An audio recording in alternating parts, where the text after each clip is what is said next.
We are about to embark on a profound journey, not through distant lands, but into the very fabric of human experience, guided by the life of one individual whose decisions echo across millennia. This is the story of a prince who walked away from a palace at midnight, leaving behind wealth that could buy nations, a devoted wife, and the life of privilege he had always known. He carried nothing but questions that burned like acid in his mind, an unbearable weight of existential doubt. Within mere hours, he would trade silk robes for coarse rags, a comfortable bed for the unforgiving forest floor, and a future of guaranteed succession for absolute uncertainty.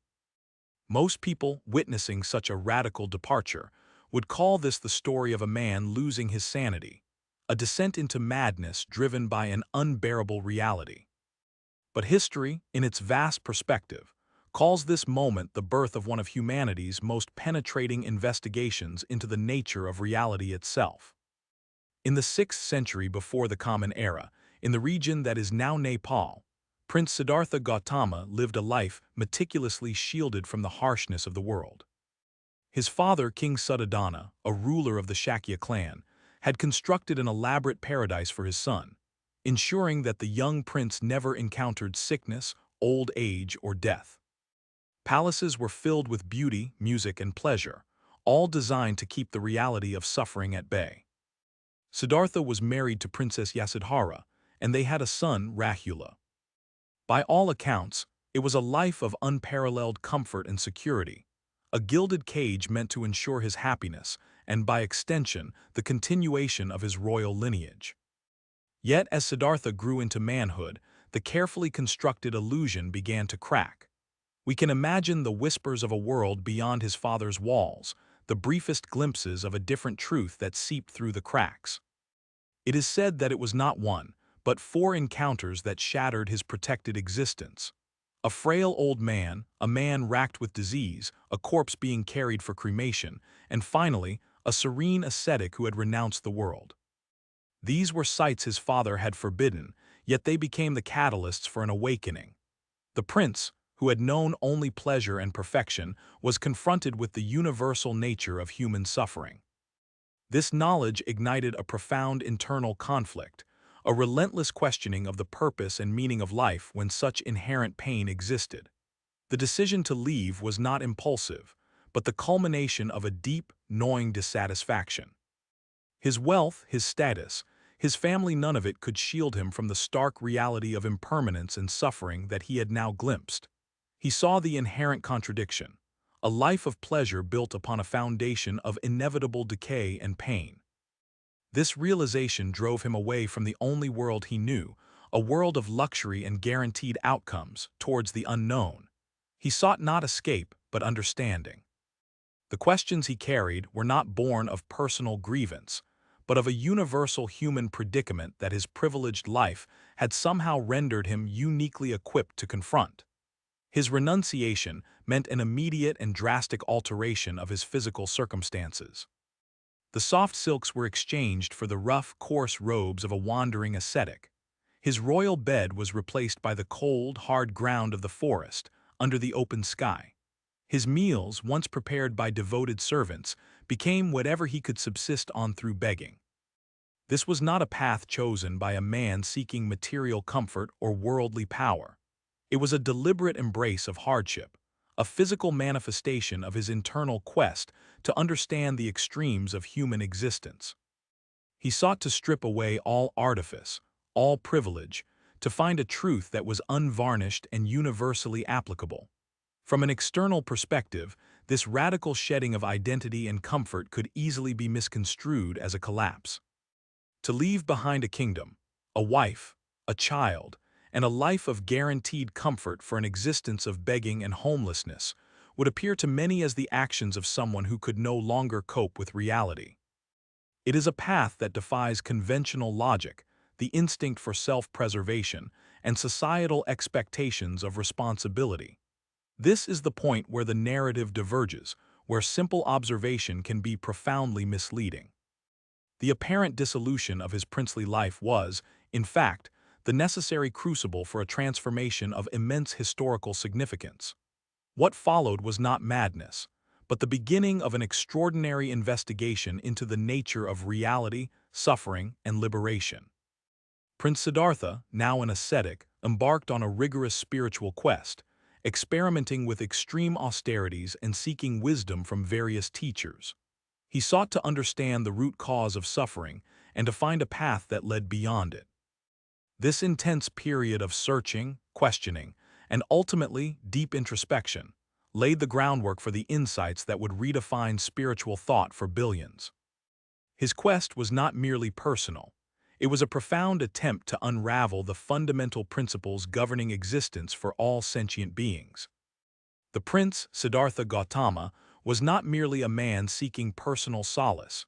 He was a beacon of burgeoning inquiry, an explorer charting the deepest currents of the human condition. The opulence he left behind, silken cushions, jeweled adornments, banquets that stretched into the dawn, and the intoxicating scent of rare perfumes was a gilded cage. He surrendered it all with a quiet resolve that belied the storm raging within him.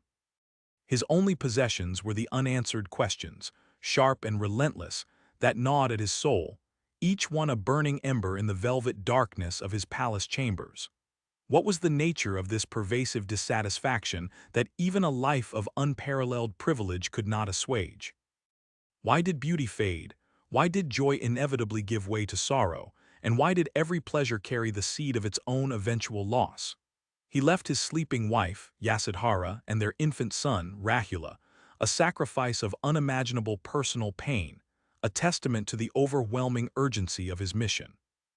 This was no flight from responsibility, but a desperate, noble charge towards a truth he believed could liberate not just himself, but all beings caught in the cycle of existence. The midnight air, once filled with the muted sounds of a sleeping kingdom, became his accomplice, swallowing the soft padding of his feet as he walked away from the life he had known, a life that had suddenly become a profound illusion. He was a man willingly shedding his identity, trading the certainty of his royal lineage for the terrifying, exhilarating uncertainty of the unknown path ahead. Within mere hours, the transformation was stark. The silken robes, woven with threads of gold and moonbeams, were exchanged for the coarse, rough-spun garments of a mendicant. His feet, accustomed to the cool marble of palace corridors and the soft embrace of Persian rugs, were soon bare, exposed to the grit and stones of the roadside. The comfortable bed, a cloud of down and fine linen, was replaced by the unyielding earth of the forest floor, its rough textures and hidden creatures now his nocturnal companions.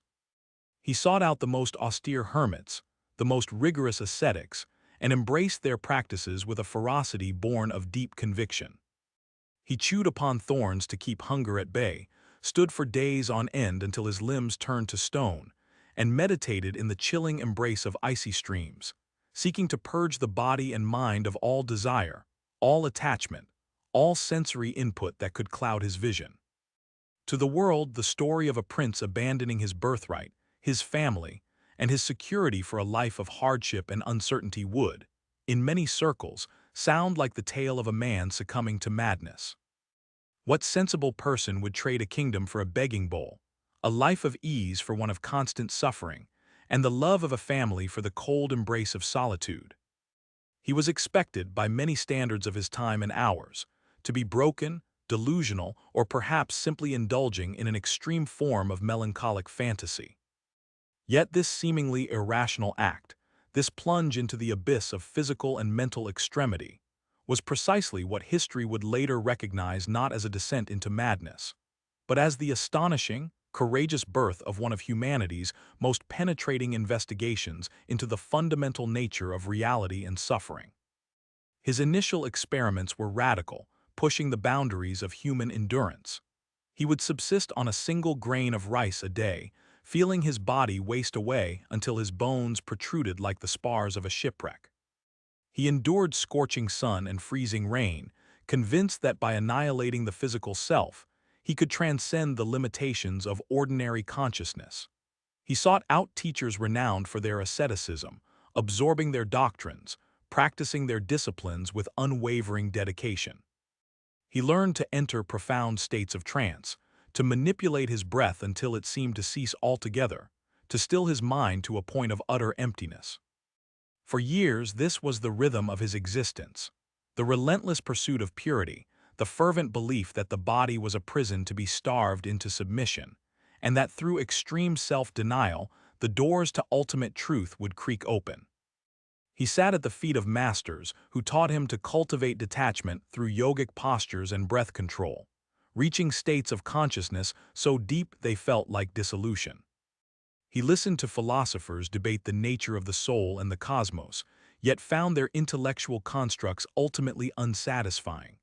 They explained how the world might be, but not why it was inherently a source of suffering, nor did they offer a definitive path out of that suffering. His quest intensified. He realized that while these practices could bring temporary peace or profound altered states, they did not touch the root of the problem. The hunger might cease for a time, but the desire for food would return. The mind might be stilled, but the seeds of its future agitation remained dormant, waiting for the opportune moment to sprout. The core problem, he began to understand, was not in the fleeting experiences of pleasure or pain, but in the fundamental way he related to them, to the world, and to himself. One day, after years of such extreme asceticism, having reduced himself to a skeletal figure clinging to life by a thread, he sat by a riverbank and watched a musician tuning his lute. The musician adjusted the strings, tightening them too much until they snapped, or loosening them too much until they produced a discordant, dull sound. Only when the strings were perfectly balanced, neither too taut nor too slack, did the lute sing with a clear, resonant melody. This simple observation struck Siddhartha with the force of a revelation. He saw that his own path, in its extremity, was like the lute strings pulled too tight. He had been so focused on annihilating desire and sensation that he had lost touch with life itself, becoming brittle and ineffective, incapable of hearing the music of truth. This realization marked a pivotal turning point. He understood that extreme asceticism was not the path. Instead, he needed a middle way, a path that acknowledged the reality of the body and mind without being enslaved by them. He accepted a bowl of rice milk from a young village girl named Sujata, who saw his emaciated state and offered him nourishment, mistaking him for a divine being. As he regained his strength, he felt a renewed sense of clarity and purpose. The years of brutal self-discipline had not been wasted. They had taught him what not to do, had stripped away illusions about the efficacy of annihilation, and had honed his mind to an extraordinary degree of sensitivity and focus. They had, in essence, prepared him for the final, crucial stage of his quest. He left the company of the ascetics, who scorned his apparent return to physical well-being, and set his sights on a banyan tree in Bodh Gaya. This was not merely a destination. It was the sacred ground where he vowed to sit until he found the ultimate answers, the cessation of suffering for all beings. He was no longer a prince in hiding, nor an ascetic in denial. He was a seeker, a meditator, a profound observer, ready to confront the deepest mysteries of existence with a mind that was now a finely tuned instrument, poised to receive the truth. Under the benevolent shade of the Bodhi tree, Siddhartha sat in full lotus posture. The world continued its frantic dance outside his tranquil vigil. Kings schemed, merchants bartered, families laughed and wept, all caught in the incessant flow of impermanence. But within Siddhartha's awareness, a different kind of activity was unfolding. He turned his attention inward, and then outward, but with a new kind of vision. He observed the ceaseless arising and passing of thoughts, emotions, and sensations within himself. He saw how they were all conditioned, dependent on causes and conditions, and how clinging to them or resisting them inevitably led to dissatisfaction. He delved into the nature of cause and effect, not as a philosophical exercise, but as a lived experience.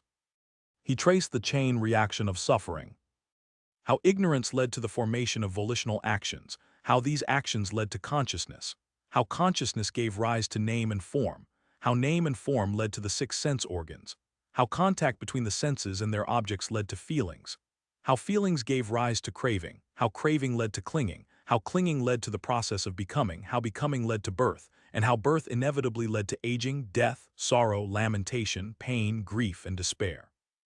This was the cycle, the wheel of life, the relentless turning of which constituted the very essence of suffering dukkha.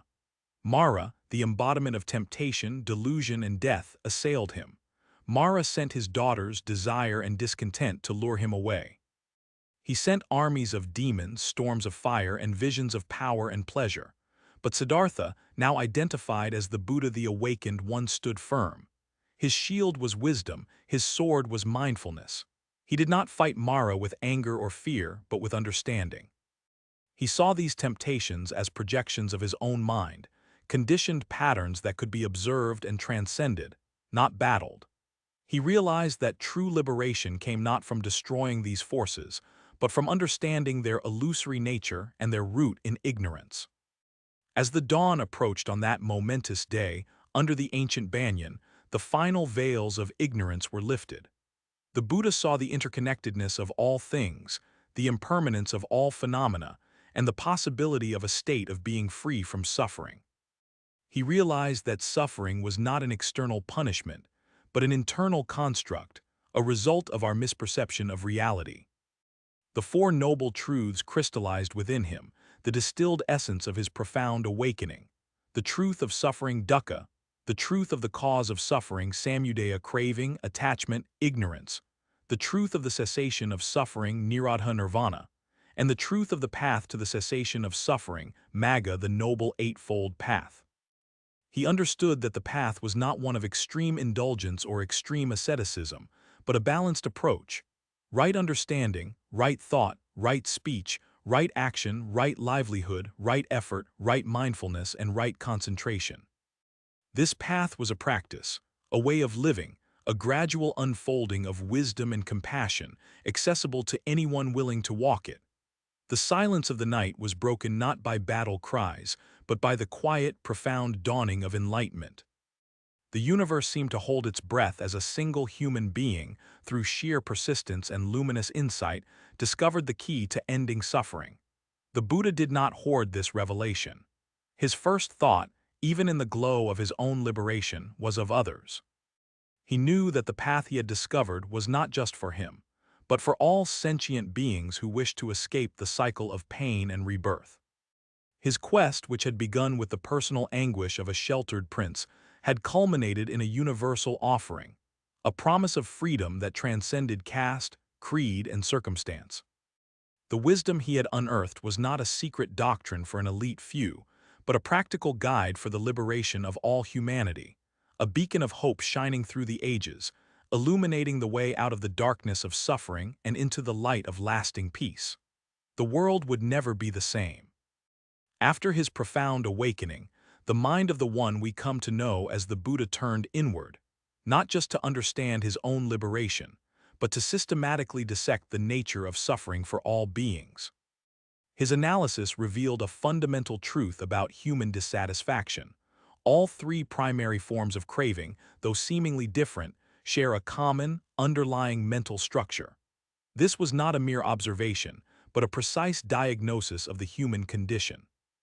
These distinct cravings for sensual pleasures, for existence or becoming, and for non-existence or ceasing all operate on a similar pattern.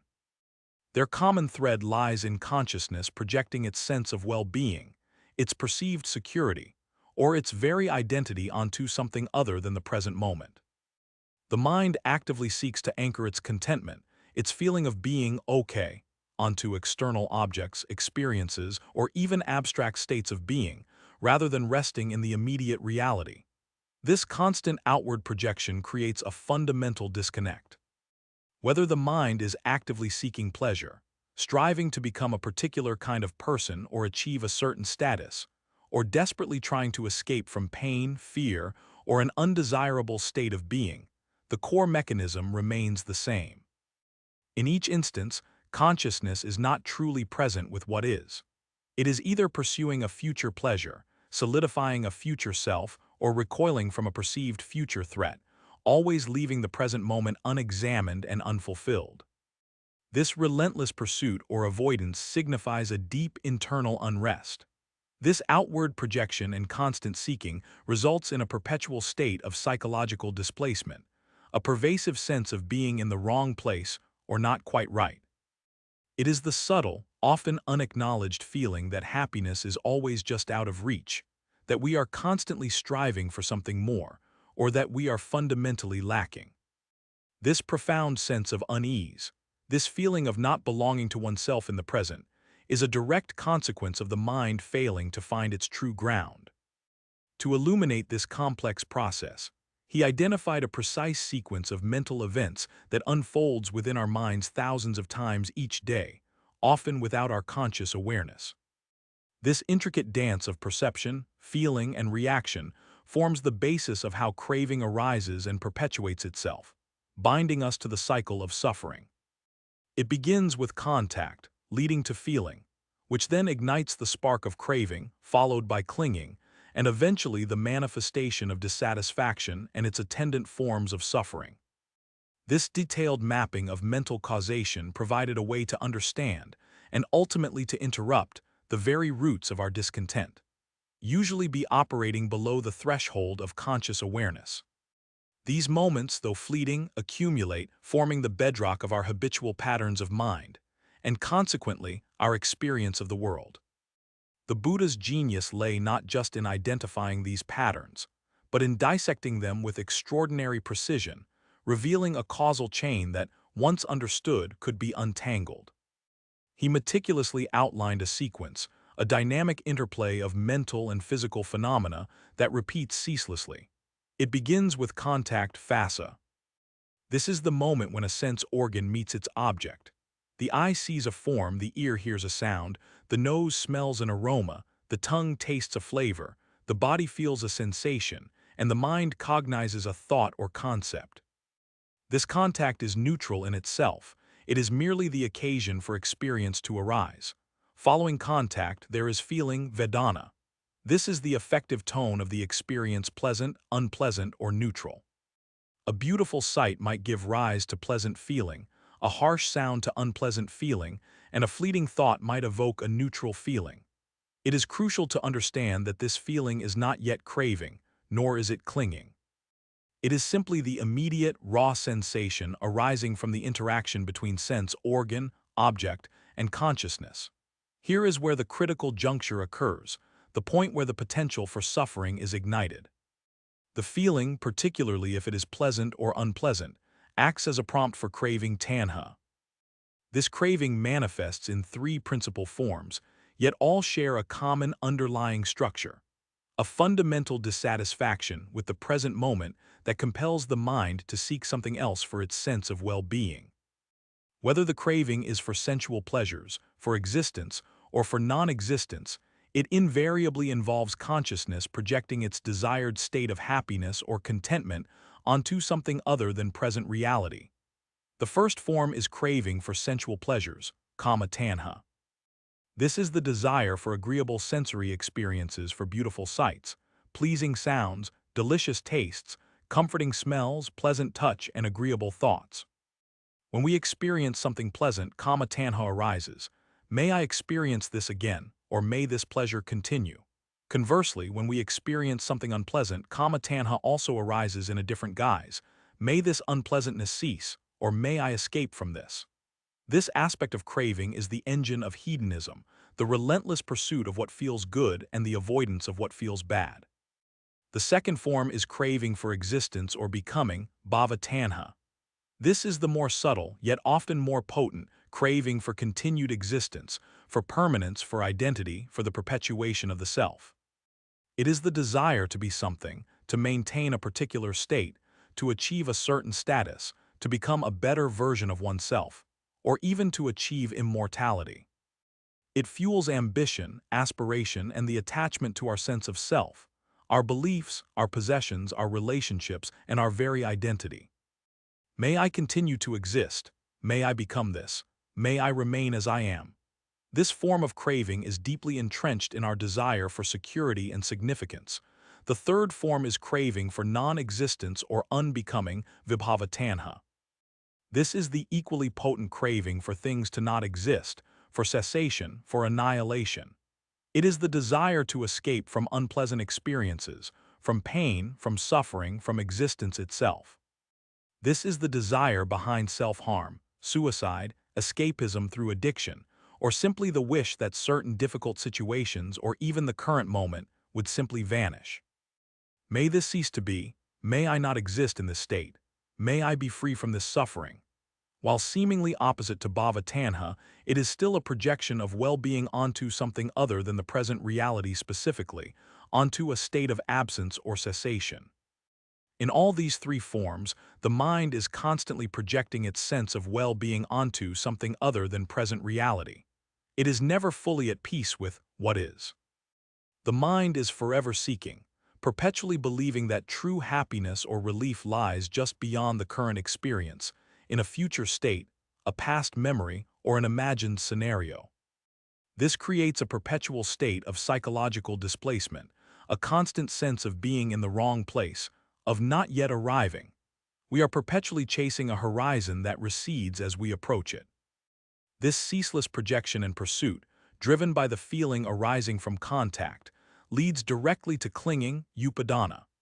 Clinging is the stronger, more tenacious form of attachment that arises when craving is met with perceived possibility or reality. It is the active grasping, the holding on, the deep-seated identification with the object of craving. There are four types of clinging identified: clinging to sensual pleasures, clinging to views, clinging to rites and rituals, and clinging to a doctrine of self. This clinging makes the object of craving an indispensable part of our perceived identity and well-being. We identify with our desires, our possessions, our status, our opinions, and our sense of self. And it is this clinging, this tenacious hold on what we crave, that inevitably leads to suffering dukkha. If what we cling to is lost, changed, or does not come to pass as we wished, we experience pain, sorrow, grief, and dissatisfaction. If what we cling to does come to pass, the pleasure is fleeting, and the clinging often intensifies, leading to a deeper fear of loss and subsequent suffering. Even the clinging to existence itself is a source of suffering, as it involves the constant anxiety of death and impermanence. The Buddha's analysis revealed that all three types of craving, driven by this sequence, ultimately culminate in suffering. The precise sequence of mental events: contact, feeling, craving, clinging occurs thousands of times per day, usually below our conscious awareness. We are rarely aware of the moment when a pleasant feeling arising from contact sparks a desire for it to continue, or when an unpleasant feeling triggers a craving for its cessation. We are even less aware of the subtle ways we cling to pleasant experiences, desirable states of being, or our very sense of self. This automatic, habitual nature of the process is what makes it so pervasive and so difficult to break free from. Our default mode is one of seeking, of wanting, of being dissatisfied with the present moment. This detailed mapping of mental causation provided a way to understand, and ultimately to interrupt, the very roots of our discontent. The chain from contact to suffering is not a static decree, but a dynamic process that can be observed, understood, and altered. By bringing awareness to each link in the chain, particularly the genesis of craving from feeling and its escalation into clinging, one could begin to loosen its grip. The awareness of the process itself is the first step towards liberation. It is like seeing the intricate workings of a clock for the first time. Once understood, its mechanisms are no longer an inscrutable force, but a series of interconnected parts that can, with careful attention, be adjusted or even dismantled. The core insight is that the mind's tendency to seek happiness outside of the present moment is the primary driver of suffering. We constantly compare our present experience to an idealized past or an imagined future and find the present wanting. This gap between what is and what we want becomes the fertile ground for dissatisfaction. This dissatisfaction isn't merely a passive state. It is an active psychological hunger, a constant agitation. It is the feeling of being slightly out of sync with reality, always striving to realign with a perfect, yet elusive state of being. Consider the simple act of eating. Contact occurs with food. A pleasant feeling arises. Immediately craving might arise. This is so good I want more, or this is exactly what I needed. This can lead to clinging. I must have this food, or this is the best food ever. If the food is taken away, or if one overeats and feels sick, suffering arises. Even if the experience is positive, The craving for more or the clinging to the taste can lead to future dissatisfaction when that particular taste is no longer available. The mind, accustomed to this pattern, trains itself to seek external gratification, mistaking temporary pleasure for lasting happiness. The Buddha's teaching, therefore, is not about suppressing desires, but about understanding their nature and origin. It is about recognizing that the root of craving lies not in the object itself, but in the mind's interpretation of the feeling arising from contact. By developing mindfulness, one can observe the arising of feeling without immediately reacting with craving. One can acknowledge pleasant feeling without demanding its perpetuation, and unpleasant feeling without desperately seeking its immediate cessation. This space created between feeling and craving is where freedom begins. It is the space where one can choose not to project well-being onto an external object or future state, but to find a measure of peace and contentment within the present moment, just as it is. This is not to say that one becomes a passive observer or a detached automaton. Rather, it is about engaging with life from a place of clarity, not compulsion. It is about experiencing life fully, with all its ups and downs, without being irrevocably bound by the addiction to pleasure and aversion to pain that drives the cycle of craving and suffering. The mind, when trained, can learn to rest in the present, to appreciate what is, and to respond to circumstances with wisdom rather than reactivity. The profound implication of this analysis is that suffering is not an external imposition, but an internal creation, generated by our own habitual patterns of mind. It is a product of our tendency to cling to impermanent phenomena, to mistake fleeting sensations for enduring happiness, and to perpetually seek satisfaction in what is external or future. The escape from this cycle, then, lies not in changing the external world, but in transforming the internal landscape through the cultivation of wisdom and mindfulness. The constant seeking, the sense of being in the wrong place, is a direct consequence of this fundamental misunderstanding. We are inherently equipped for experiencing reality as it is, but our conditioned mind resists this, always yearning for a different state. This is why, even in moments of apparent success or pleasure, a subtle unease often lingers. The underlying dissatisfaction, the feeling that this is not quite it, persists because the mind is still operating under the spell of craving, searching for a fulfillment that can only be found by ceasing the search itself and turning inward. The beauty of the Buddha's teachings lies in their practicality and their radical simplicity, once the initial complexity is grasped. By understanding this precise sequence contact, feeling, craving, clinging, suffering, and recognizing its ubiquitous presence in our daily lives, we are empowered. We see that the us that suffers is not a fixed entity, but a construct built upon these impermanent mental events. And if it is constructed, it can also be deconstructed. The path to liberation is the path of deconstruction, of dismantling the edifice of craving and clinging, brick by brick, through diligent observation and the steadfast application of mindful awareness. The goal is not to erase feeling, but to transform our relationship with it, so that pleasant feelings lead not to grasping and future craving, but to appreciative awareness, and unpleasant feelings lead not to aversion and desperate escape, but to patient endurance and wise response. This understanding leads us to the core of the practice, the development of vipassana, insight meditation. Vipassana is the direct, experiential investigation of these mental processes. It is the practice of observing the arising and passing away of phenomena sensations, thoughts, emotions without judgment, without attachment, and without aversion. By witnessing the impermanent, unsatisfactory, and selfless nature of all conditioned phenomena, the roots of craving and clinging are gradually weakened. We begin to see that what we crave is not truly fulfilling, and what we fear losing is not truly our own. The thousands of times per day implies that this is not an occasional glitch, but the very mechanism of our conditioned existence. It is the background hum of our psychological operating system. To interrupt it requires conscious effort, a deliberate shift in attention. It requires seeing the spark before it ignites the blaze, recognizing the subtle urge before it transforms into a driving compulsion. This requires practice. It requires turning the gaze inward, not with judgment, but with curiosity and kindness, to observe the intricate dance of mind and reality. The ultimate aim is to arrive at a state where contact leads to awareness, feeling leads to equanimity, craving ceases to arise, clinging dissolves, and suffering diminishes.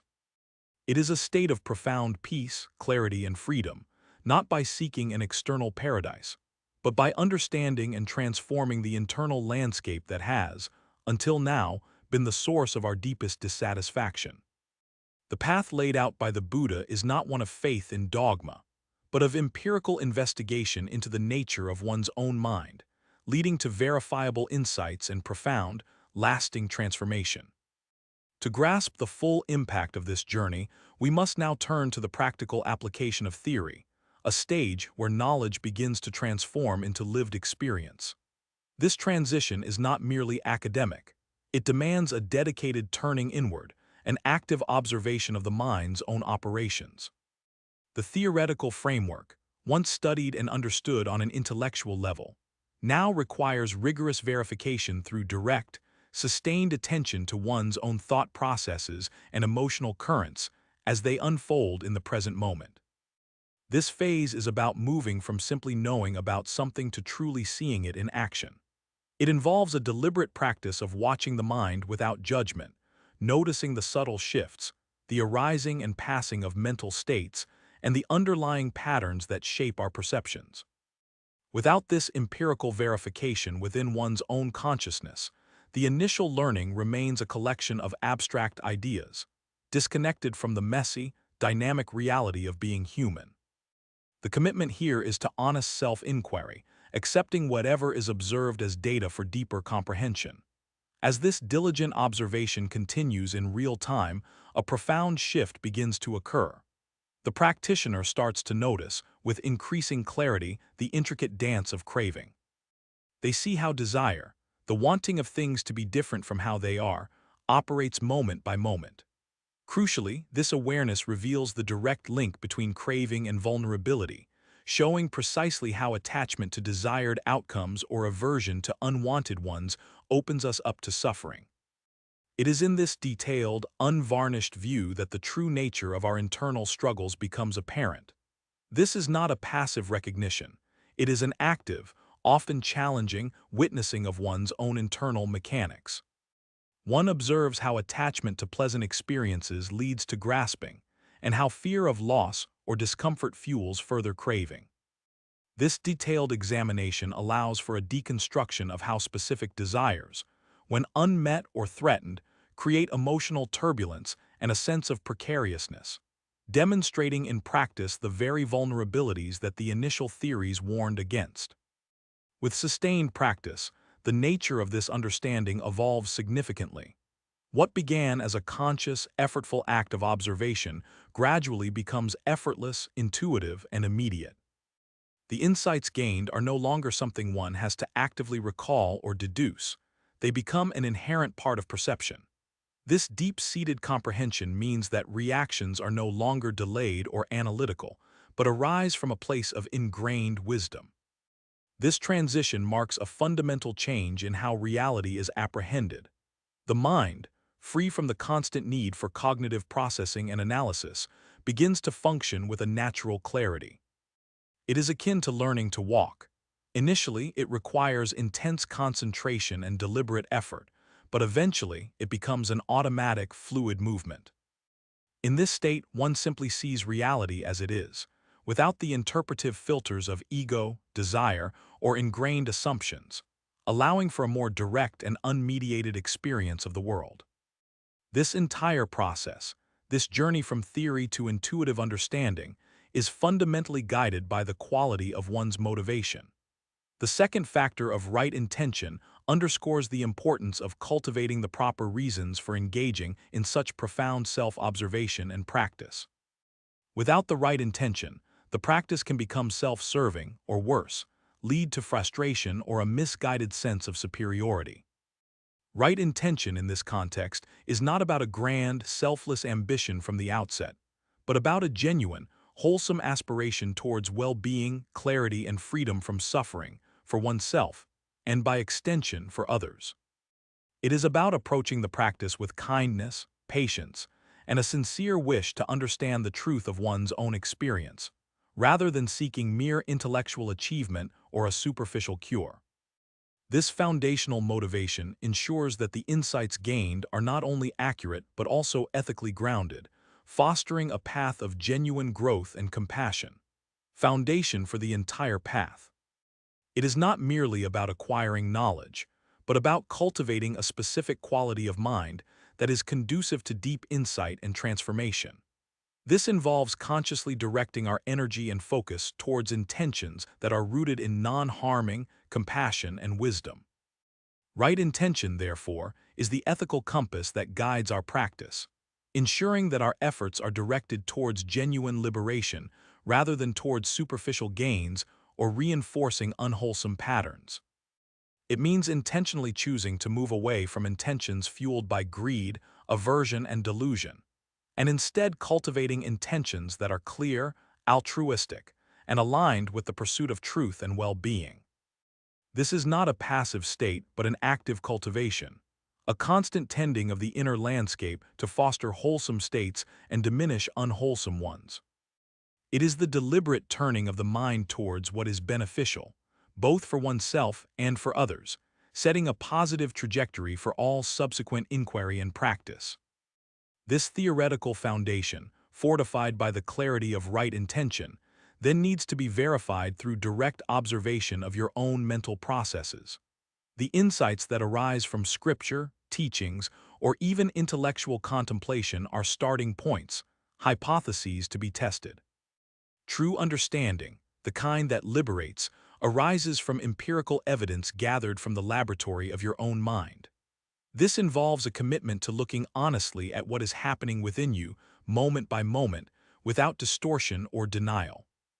It requires cultivating a mindful awareness that can track the subtle currents of thought, emotion, and sensation as they arise and pass away.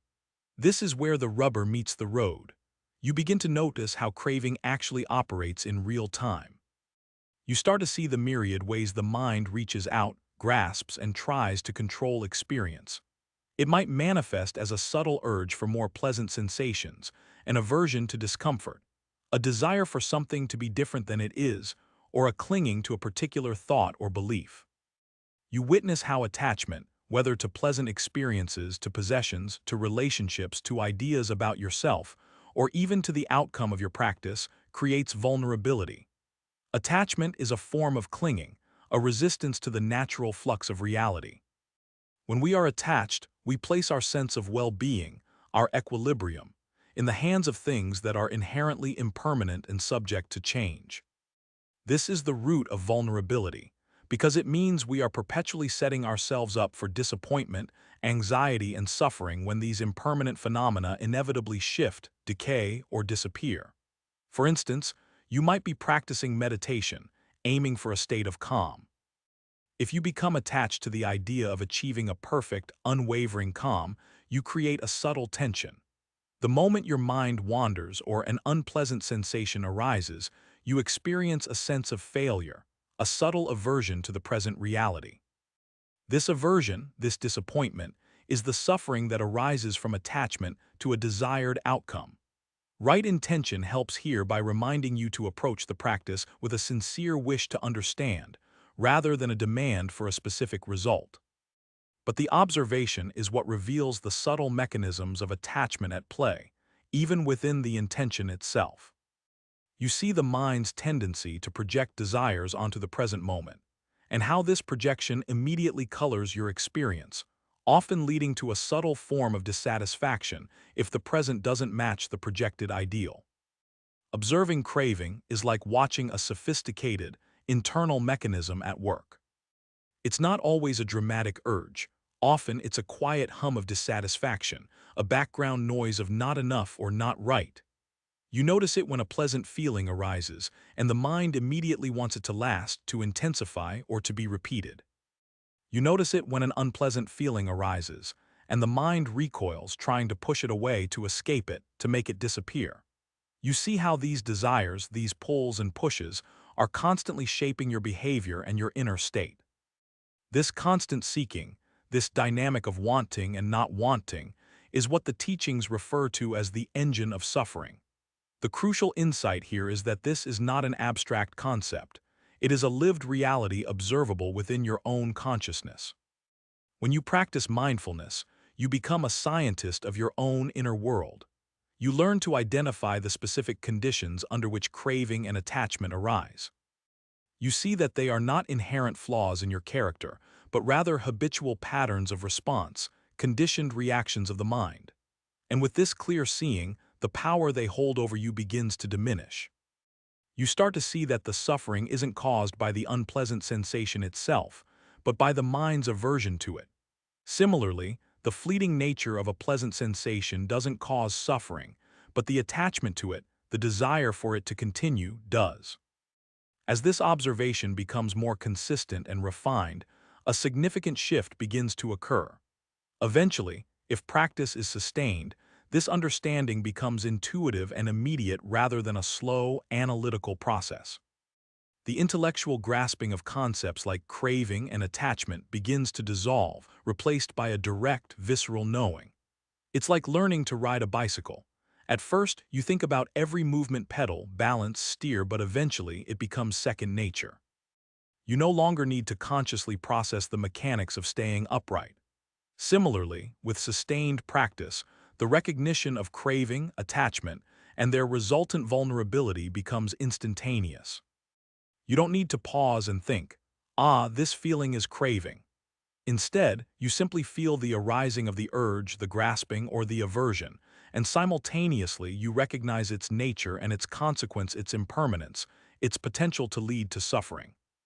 This immediate recognition is powerful because it bypasses the discursive mind, the part that can overthink, rationalize, or get caught in conceptual loops. It's a flash of insight that cuts through the habitual patterns.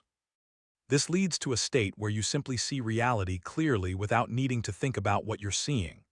The analytical mind, while useful for initial learning, becomes less of a mediator and more of a bystander, or perhaps even an obstacle to direct perception.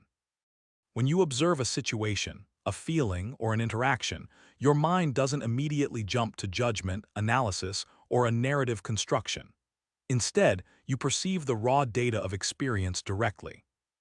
You see the colors, hear the sounds, feel the sensations, and acknowledge the arising thoughts and emotions without the usual filter of conceptualization, without the overlay of pre-existing beliefs or desires. This clarity is not a blankness of mind, but rather a mind that is awake to what is actually present, rather than what it wishes were present or what it fears might arise. It is a state of unmediated awareness. The distinction between the observer and the observed begins to blur. You are not a separate entity trying to figure out an external phenomenon. You are the field of awareness in which phenomena arise. The act of seeing is no longer an intellectual pursuit, but a direct, unadorned perception. This is the fruit of consistent practice and right intention. A mind that is no longer easily swayed by the winds of craving and aversion, because it sees them for what they are: ephemeral mental events, not solid realities. This profound shift in perception naturally influences how one engages with the world. The second factor, right intention, which involves cultivating the proper motivation for engaging in this practice, is not just an initial setting of the course, but a continuous re-evaluation and refinement. As understanding deepens through direct observation, the motivation itself evolves. The initial wholesome aspiration for well-being and freedom becomes less about achieving a personal state and more about recognizing the interconnectedness of all beings. The recognition of how attachment and craving generate suffering in oneself naturally extends to an understanding that these same forces operate universally. Therefore, right intention in its mature form becomes infused with compassion. It's not just about freeing oneself, but about contributing to the freedom of others. The desire to understand the truth of one's own experience becomes a wish to alleviate suffering wherever it is encountered. This expansion of intention is crucial. It prevents the practice from becoming a form of spiritual egoism, where one might become overly focused on one's own progress to the exclusion of others. Instead, it grounds the insights in a broader ethical framework, emphasizing that genuine liberation is inseparable from the well-being of the whole. The motivation is no longer solely about personal attainment, but about participating in a universal movement towards healing and awakening. This compassionate motivation fuels the sustained effort required for deep transformation, ensuring that the practice remains vibrant, relevant, and ethically robust throughout the journey. It is the unwavering commitment to the path, guided by a heart that recognizes the shared vulnerability and the universal longing for peace. After the initial phases of developing a profound insight into the nature of existence, the path often involves a sustained, dedicated practice. This is not a passive observation, but an active, investigative process, primarily conducted through meditative awareness. Through diligent, repeated attention, the illusion of a solid, independent self, and indeed the very fabric of perceived reality, begins to unravel. What once appeared fixed and concrete reveals itself as a fluid, ever-changing construction, built from a confluence of causes and conditions rather than an inherent essence. This revelation is not instantaneous but emerges gradually, like watching a mirage solidify and then dissolve under closer scrutiny. As this mindful investigation deepens, a subtle but critical shift occurs in perception. The practitioner starts to become acutely aware of the mind's incessant activity, specifically its constant process of identification. This is the habitual tendency to grasp onto experiences, thoughts, emotions, or even physical sensations, and declare them as mine or me. It is the silent, automatic labeling of fleeting phenomena, creating a sense of personal ownership and continuity where there is only impermanence. This process usually operates beneath conscious awareness, a background hum of self-referential commentary that constructs our perceived identity. With growing clarity, one begins to catch the mind in the very act of claiming ownership.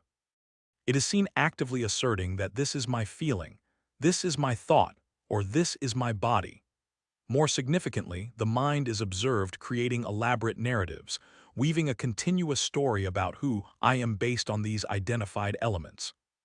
This narrative stitching binds together past memories, present sensations, and future aspirations into a seemingly coherent self. The practice reveals that this sense of self is not a discovery of something pre-existing, but an ongoing act of mental authorship, a constant performance of identity. Initially, this dawning recognition can be deeply unsettling, even disturbing.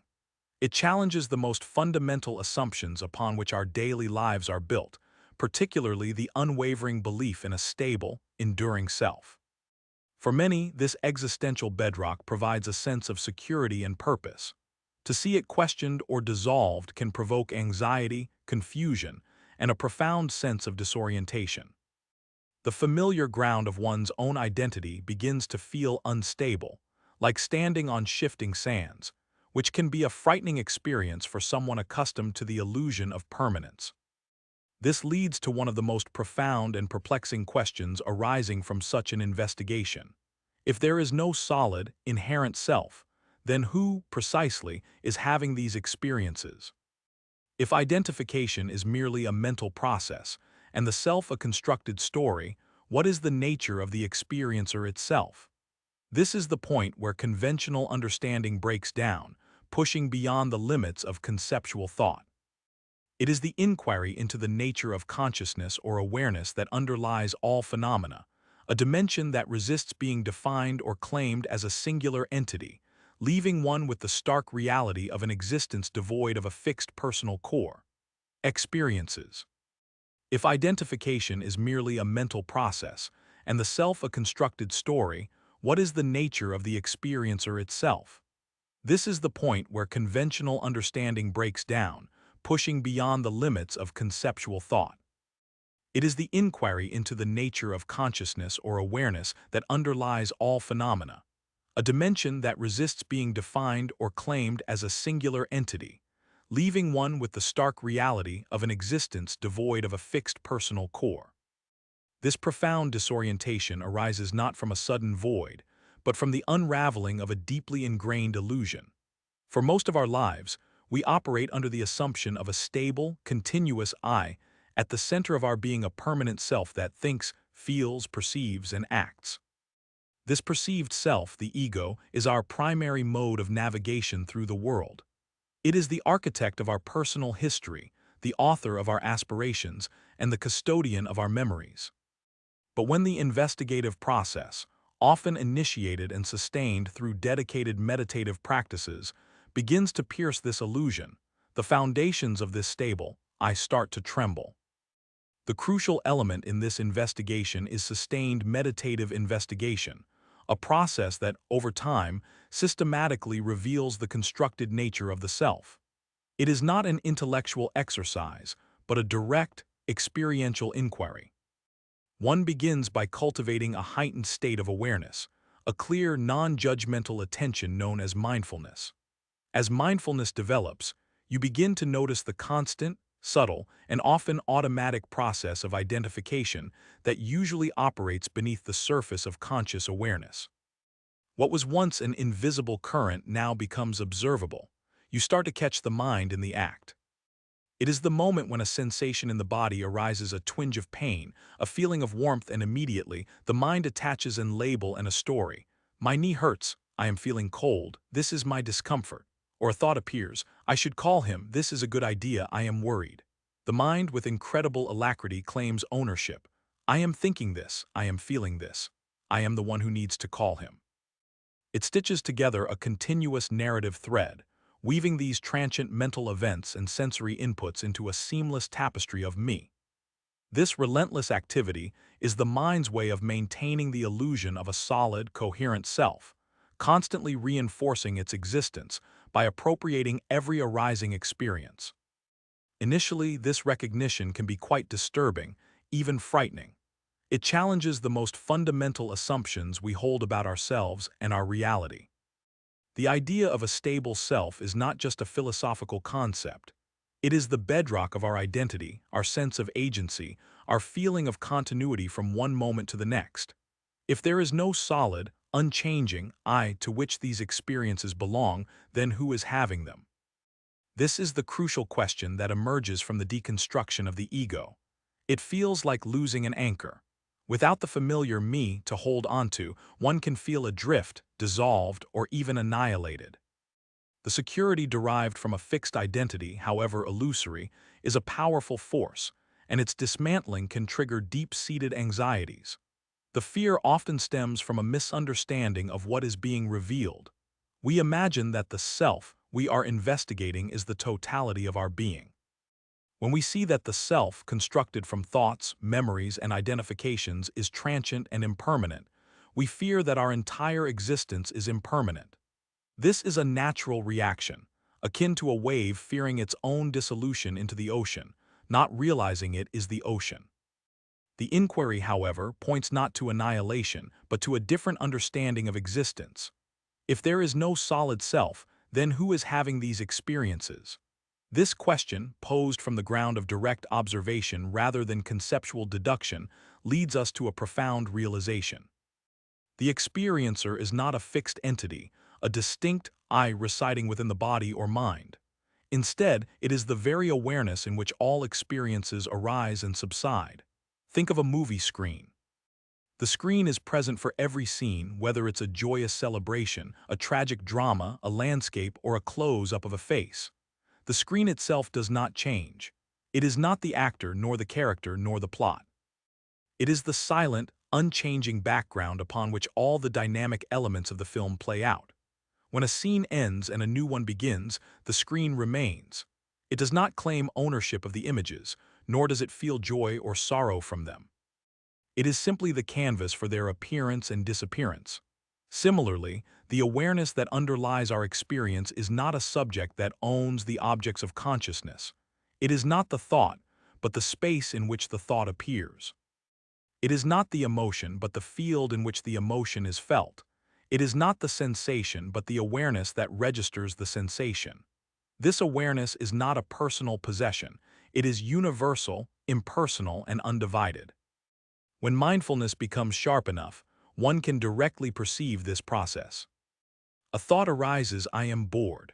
The mind immediately jumps in, reinforcing the I am bored. But with sustained attention, one can see that before the I claim, there was simply the raw phenomenon of a mental state arising.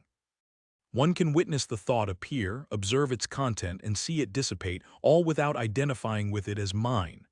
The mental state is like a cloud passing across the sky. The sky is the awareness, the cloud is the thought. The sky does not become the cloud, nor does it get wet from the rain that might fall from it. This non-identification is not a suppression of experience, but a radical shift in relationship to it. Instead of being lost within the drama of thoughts, feelings, and sensations, one begins to recognize oneself as the impartial witness, the field of awareness. This shift is often described as moving from being the character in the story to recognizing oneself as the storyteller, or even more fundamentally, as the empty stage upon which the story unfolds. The disturbance of which we spoke earlier is the resistance to this shift.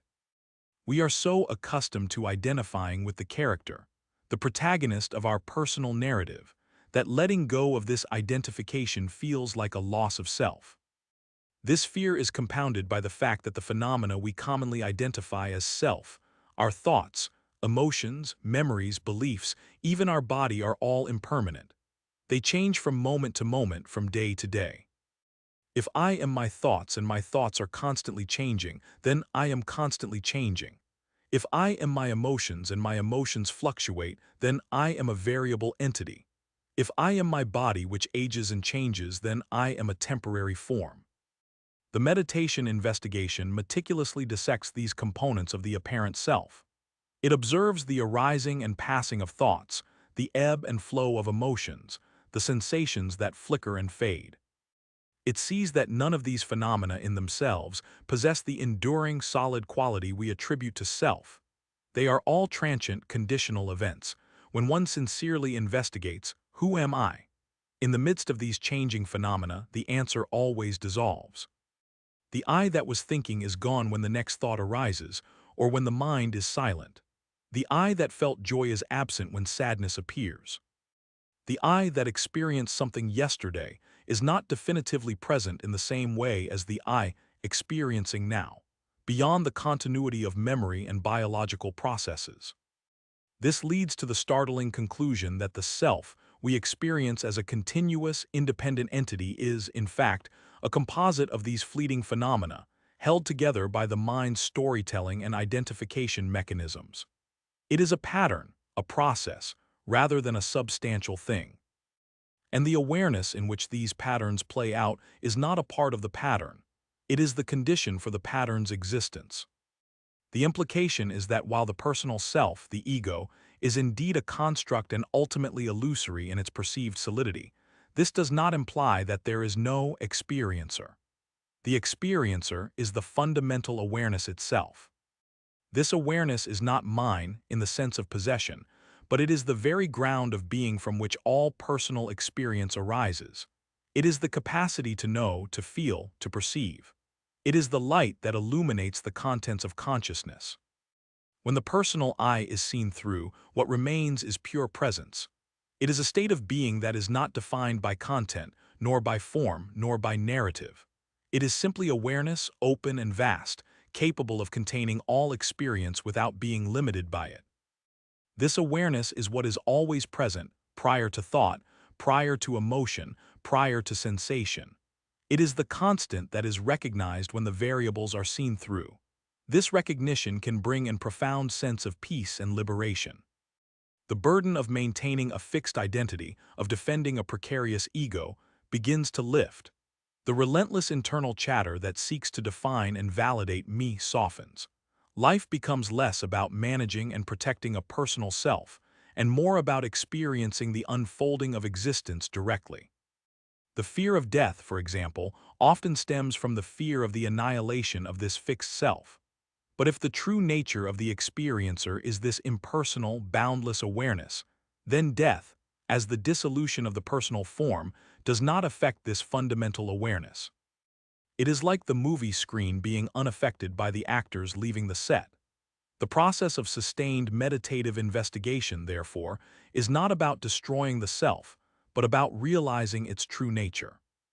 It is about seeing that the self we have been clinging to is a temporary manifestation, a form of energy and information, rather than an eternal essence. And it is about recognizing that underlying and pervading all these manifestations is a deeper, unchanging awareness, the true ground of our being. This awareness is not something to be achieved or attained. It is always here, always present, always the experiencer of all that is experienced. The challenge lies in discerning it from the multitude of transient experiences that temporarily claim its stage. This realization of awareness as the true experiencer is not a conclusion reached by logic, but a direct, intuitive apprehension. It requires observing the arising and passing of all phenomena, thoughts, emotions, physical sensations, perceptions, and noticing that there is a constant factor present throughout these changes. This constant factor is the awareness itself. It is the silent observer, the knowing presence that is not affected by what it observes. Consider the simple act of seeing. You see a blue sky, a green tree, a red car. The experiences of blue, green, and red are distinct and transient. They arise and pass. But the capacity to see, the visual awareness, remains. It is not blue awareness or green awareness. It is simply awareness that is aware of blue and then aware of green. This capacity for awareness is fundamental. It is the substrate upon which all sensory experience is painted. The same applies to thoughts. A thought like, "I am not good enough," arises. It brings with it feelings of sadness or inadequacy. But the awareness that registers this thought and these feelings is not itself not good enough. It is the awareness that is aware of the thought, "I am not good enough." The thought is a phenomenon passing through awareness, much like a cloud passing through the sky. One can observe the thought without believing it, without identifying with it, and without letting it define the experiencer. This practice of non-identification is key. It is not about ignoring thoughts or feelings, but about changing our relationship to them. Instead of being swept away by them, we learn to observe them with gentle, curious attention. We see that these mental and emotional states are impermanent, like waves on the ocean of consciousness. The wave rises, crests, and falls back into the ocean. The ocean remains. The awareness remains. The initial disturbance arises precisely because we have identified so strongly with the waves, the thoughts, the emotions, the story of our personal life. We have mistaken the transient forms for the fundamental reality. When the investigation begins to peel back these layers, revealing their impermanent nature, it feels like the ground is shifting beneath our feet. The sense of a solid, continuous self, the ego, begins to lose its coherence. This is the ego's resistance to dissolution. It is like a wave desperately trying to maintain its distinct form against the pull of the ocean.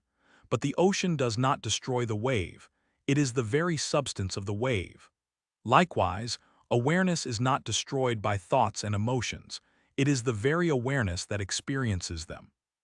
When the identification loosens, the wave can relax back into the ocean. The sense of being a separate, isolated I begins to dissolve, revealing a vaster, more inclusive mode of existence. This is not an abstract philosophical position but a palpable experiential shift. It can be cultivated through various contemplative practices, such as vipassana meditation, the self-inquiry of Ramana Maharshi, or various Zen practices. The common thread is the direct, sustained observation of experience and the persistent inquiry into the nature of the observer.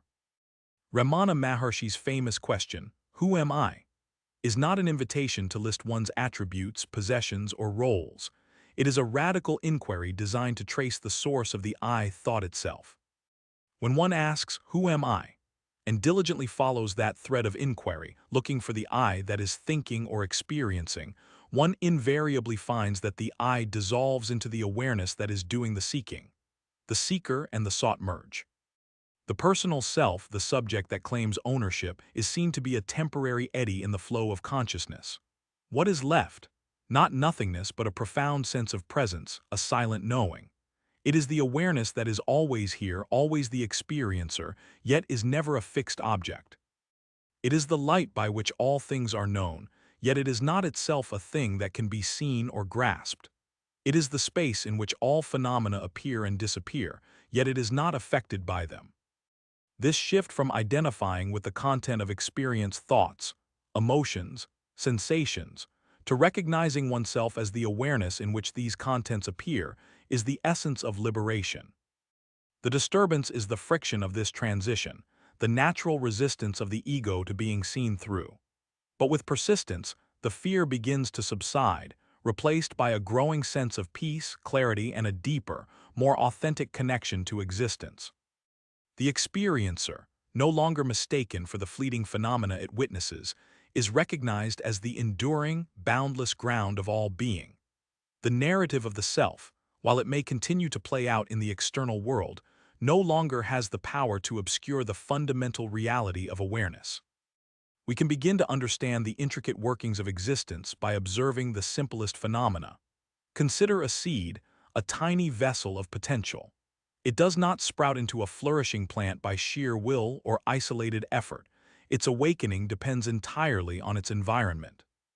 It requires the embrace of receptive soil, the life-giving touch of moisture, the precise warmth of a suitable temperature, and the vital energy of light. Only when these specific conditions align does the hidden life within the seed emerge, transforming potential into reality. This natural principle serves as a profound analogy for how all phenomena arise. Nothing exists in isolation or arises spontaneously. Each event, each form, each experience is contingent upon a complex web of preceding causes and conditions. This understanding forms the bedrock for comprehending how consciousness itself operates within the world. Consciousness, our awareness of self and surroundings, is not an inert entity waiting passively to perceive. Instead, it is an active, dynamic process that comes to life when it encounters the vast array of objects in the world. This encounter is mediated by our six sensory gateways: sight, sound, smell, taste, touch, and the mind itself, which perceives thoughts and abstract concepts. These sensory encounters, however, do not occur in a vacuum. They require the presence of attention, the focused beam of our awareness, to illuminate and register the object. Without attention, the sensory input remains unperceived, like a sound in a deserted forest. Thoughts, therefore, do not just appear from nowhere. They are born from the friction between our conscious awareness, the sensory input from the external or internal world, and the crucial element of our focused attention. A particular sight, a specific sound, a fleeting idea, these become concrete thoughts or perceptions only when consciousness engages with them, guided by attention. This dynamic interplay explains how our internal landscape is constantly shaped by our engagement with the world around us. The experience of suffering, a universal human condition, arises from a similarly interconnected set of circumstances. It is not an inherent state but a conditional one, emerging when our deeply ingrained patterns of craving interact with the fundamental nature of impermanence. We crave stability, permanence, and a fixed sense of self in a reality that is by its very nature in constant flux. Our identification with these changing mental and physical states, the sense of I that clings to transient experiences, amplifies this conflict. When the objects of our desire inevitably change, decay, or disappear, the craving mind experiences distress, dissatisfaction, or pain. This is the suffering that arises from clinging to the impermanent, a process intensified by our mistaken belief in a solid, unchanging self. The more strongly we identify with these fleeting phenomena, the deeper the chasm between our desires and the reality of constant transformation, leading to a pervasive sense of unease. Liberation from this cycle of suffering is not a magical event, but a profound transformation that occurs when a particular wisdom encounters the underlying patterns of craving. This wisdom, born from deep insight into the nature of reality, begins to unravel the threads of attachment and identification. It reveals that the self we cherish is itself a composite of impermanent elements, and that clinging to it or its fleeting desires is the root of our disquiet. This liberation is not achieved passively, but through sustained practice and diligent effort, a continuous engagement of wisdom with the forces that bind us. The traditional teachings describe this encounter as the moment when understanding cuts through the illusion of permanence, dissolving the power that craving holds over our experience. It is a process of de-identification, wherein the wisdom sees through the ephemeral nature of all things, including the self. The entire edifice of conditioned existence, leading to both suffering and its eventual cessation, begins with a fundamental ignorance. This primary ignorance is not a lack of worldly knowledge, but a deep-seated misunderstanding of the ultimate nature of reality itself. It is a failure to see things as they truly are, particularly regarding the interconnectedness of all phenomena and the absence of any inherent, independent self or essence. This lack of insight creates a distorted perception of the world, leading us to grasp at illusory permanence and independence. Without understanding how everything arises in dependence on causes and conditions, we operate under the false premise of a solid, I, and a world of separate, stable entities. This foundational ignorance acts like a veil, obscuring the true liberating nature of reality and perpetuating the cycles of craving, attachment, and suffering. This foundational ignorance acts like a veil, obscuring the true liberating nature of reality and perpetuating the cycles of craving, attachment, and suffering. This is not merely a philosophical abstraction. It is a dynamic process, a causal chain of events that unfolds moment by moment, both in our external experience and our internal landscape. Consider the simple analogy of a seed. A seed in isolation is inert. It does not become a plant. However, when that seed sprouts when it encounters the right conditions of soil, moisture, temperature, and light, a new life emerges.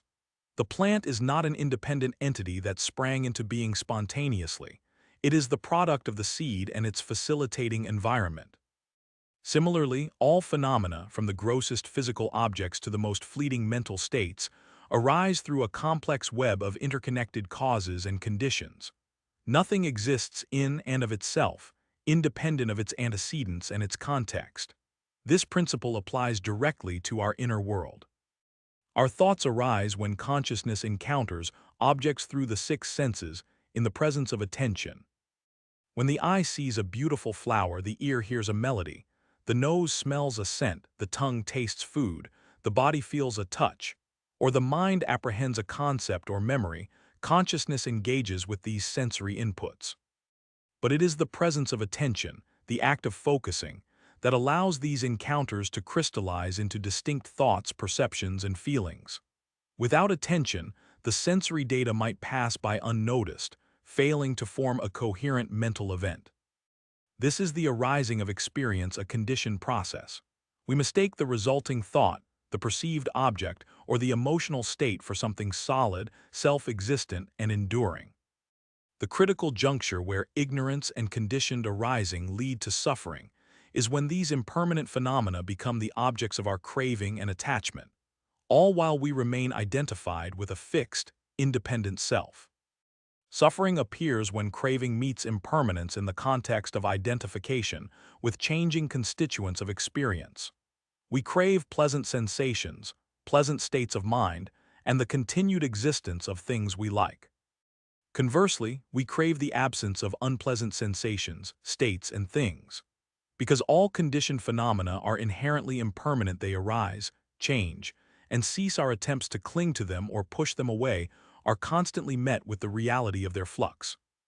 When we identify with these changing phenomena, believing I am experiencing this, I want this to last, or I am hurt by this, the inevitable disappointment, frustration, and distress arise as suffering. The illusory self attempts to grasp what is inherently ephemeral, creating a perpetual state of unease. This cycle of ignorance, conditioned arising, craving, impermanence, and suffering is the engine of samsara, the cycle of birth, death, and rebirth, characterized by dissatisfaction. The traditional teachings, particularly within Buddhist philosophy, articulate this as the 12 links of dependent origination, a detailed exposition of how this process unfolds. This chain begins with fundamental ignorance about the nature of reality, particularly ignorance about emptiness, shunyata, and interdependence. This ignorance avidya is the fertile ground from which all subsequent links arise. Mental formation sankhara, consciousness Vijnana, name and form Namarupa, the six sense bases Shadyatana, contact Sparsa, feeling Vedana, craving Tanha, clinging Upadana, becoming Bhava, birth Jadi, and finally aging and death, sorrow, lamentation, pain, grief, and despair, Jara Marana Soka Paridva Dukkha Dimanasa Upyasa.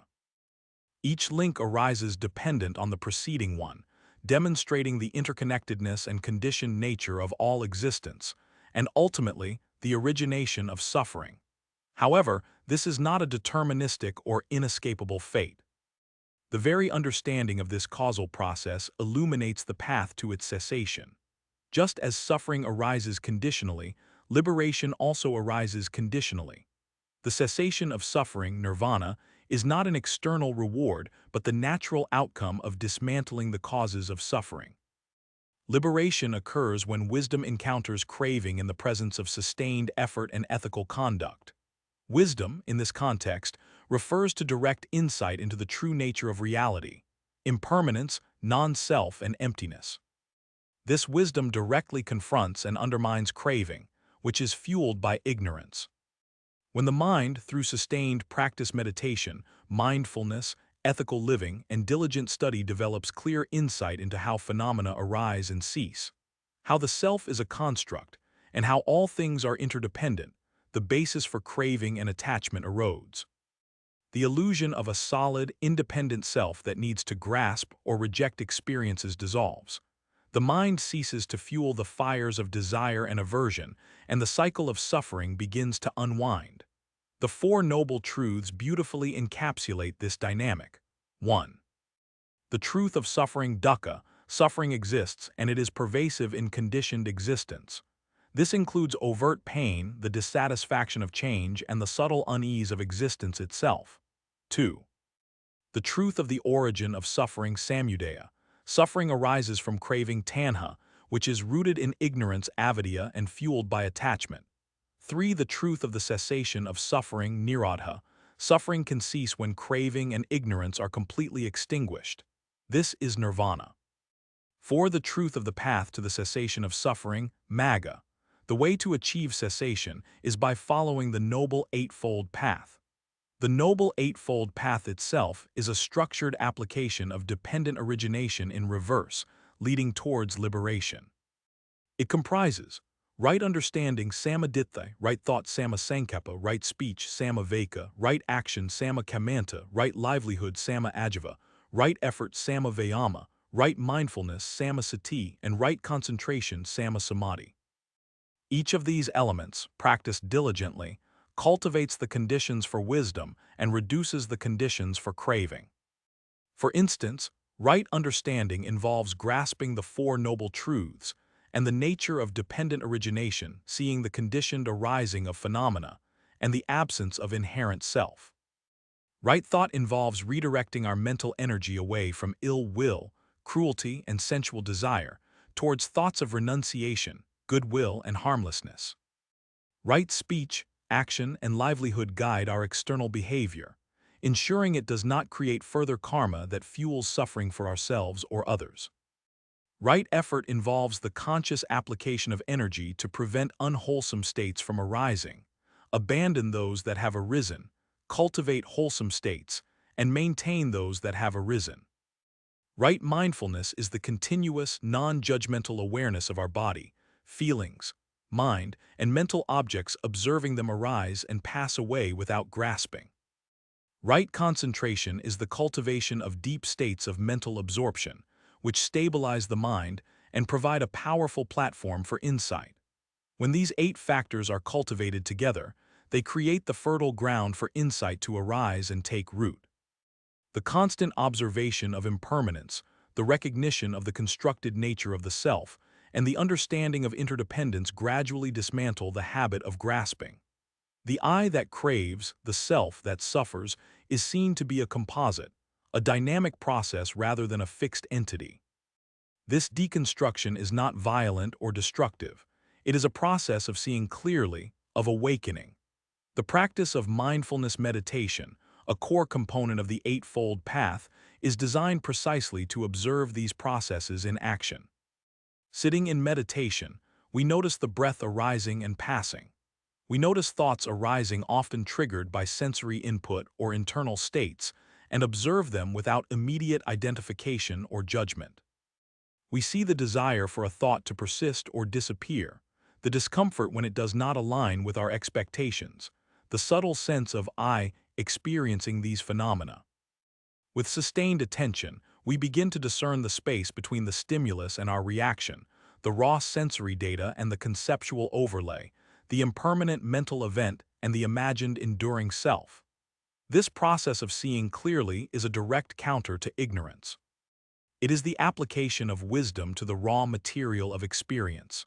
When we truly understand that the flower is impermanent, that our feelings are impermanent, and that our sense of self is also impermanent and conditioned, the urge to cling to them diminishes.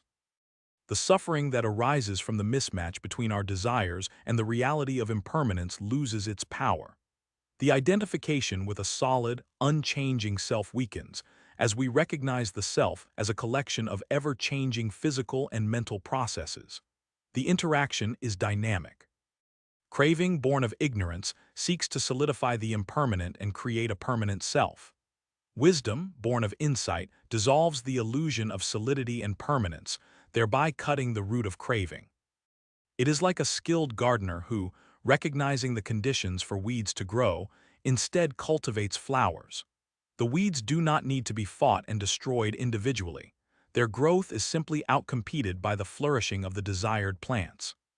Similarly, craving and suffering do not need to be directly annihilated. Their roots are severed by the growth of wisdom and the understanding of dependent origination. This unfolding realization is not an intellectual exercise alone. It requires a transformation of the heart and mind.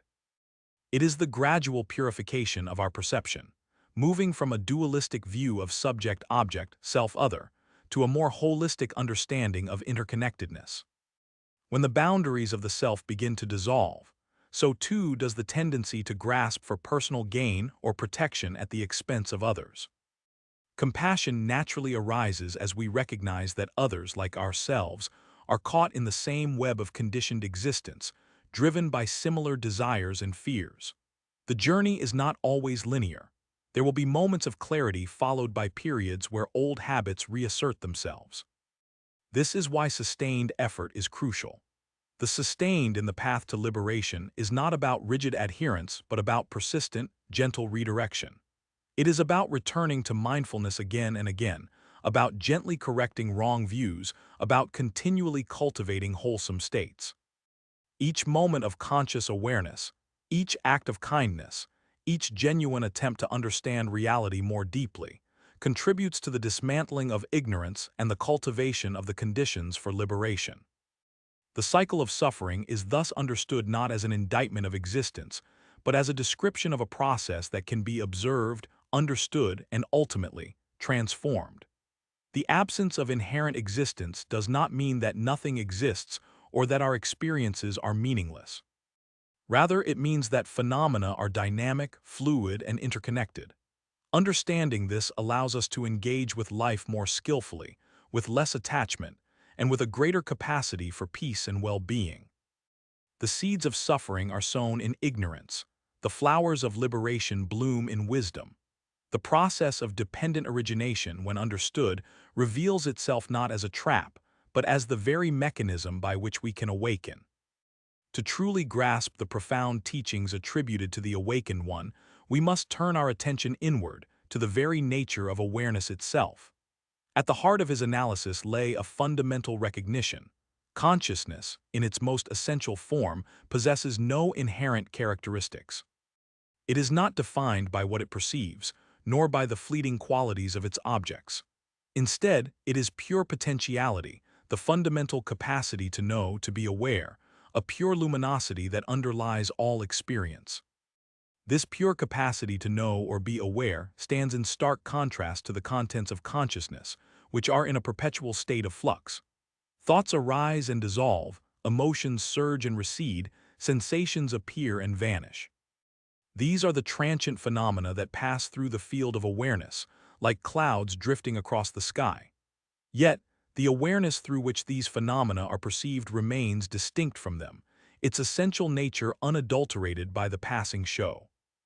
We can find a powerful analogy in the simple, everyday mirror. A mirror has the inherent property of reflection. It is its nature to show whatever is placed before it. It can reflect a smiling face, a room filled with light, or a scene of utter darkness.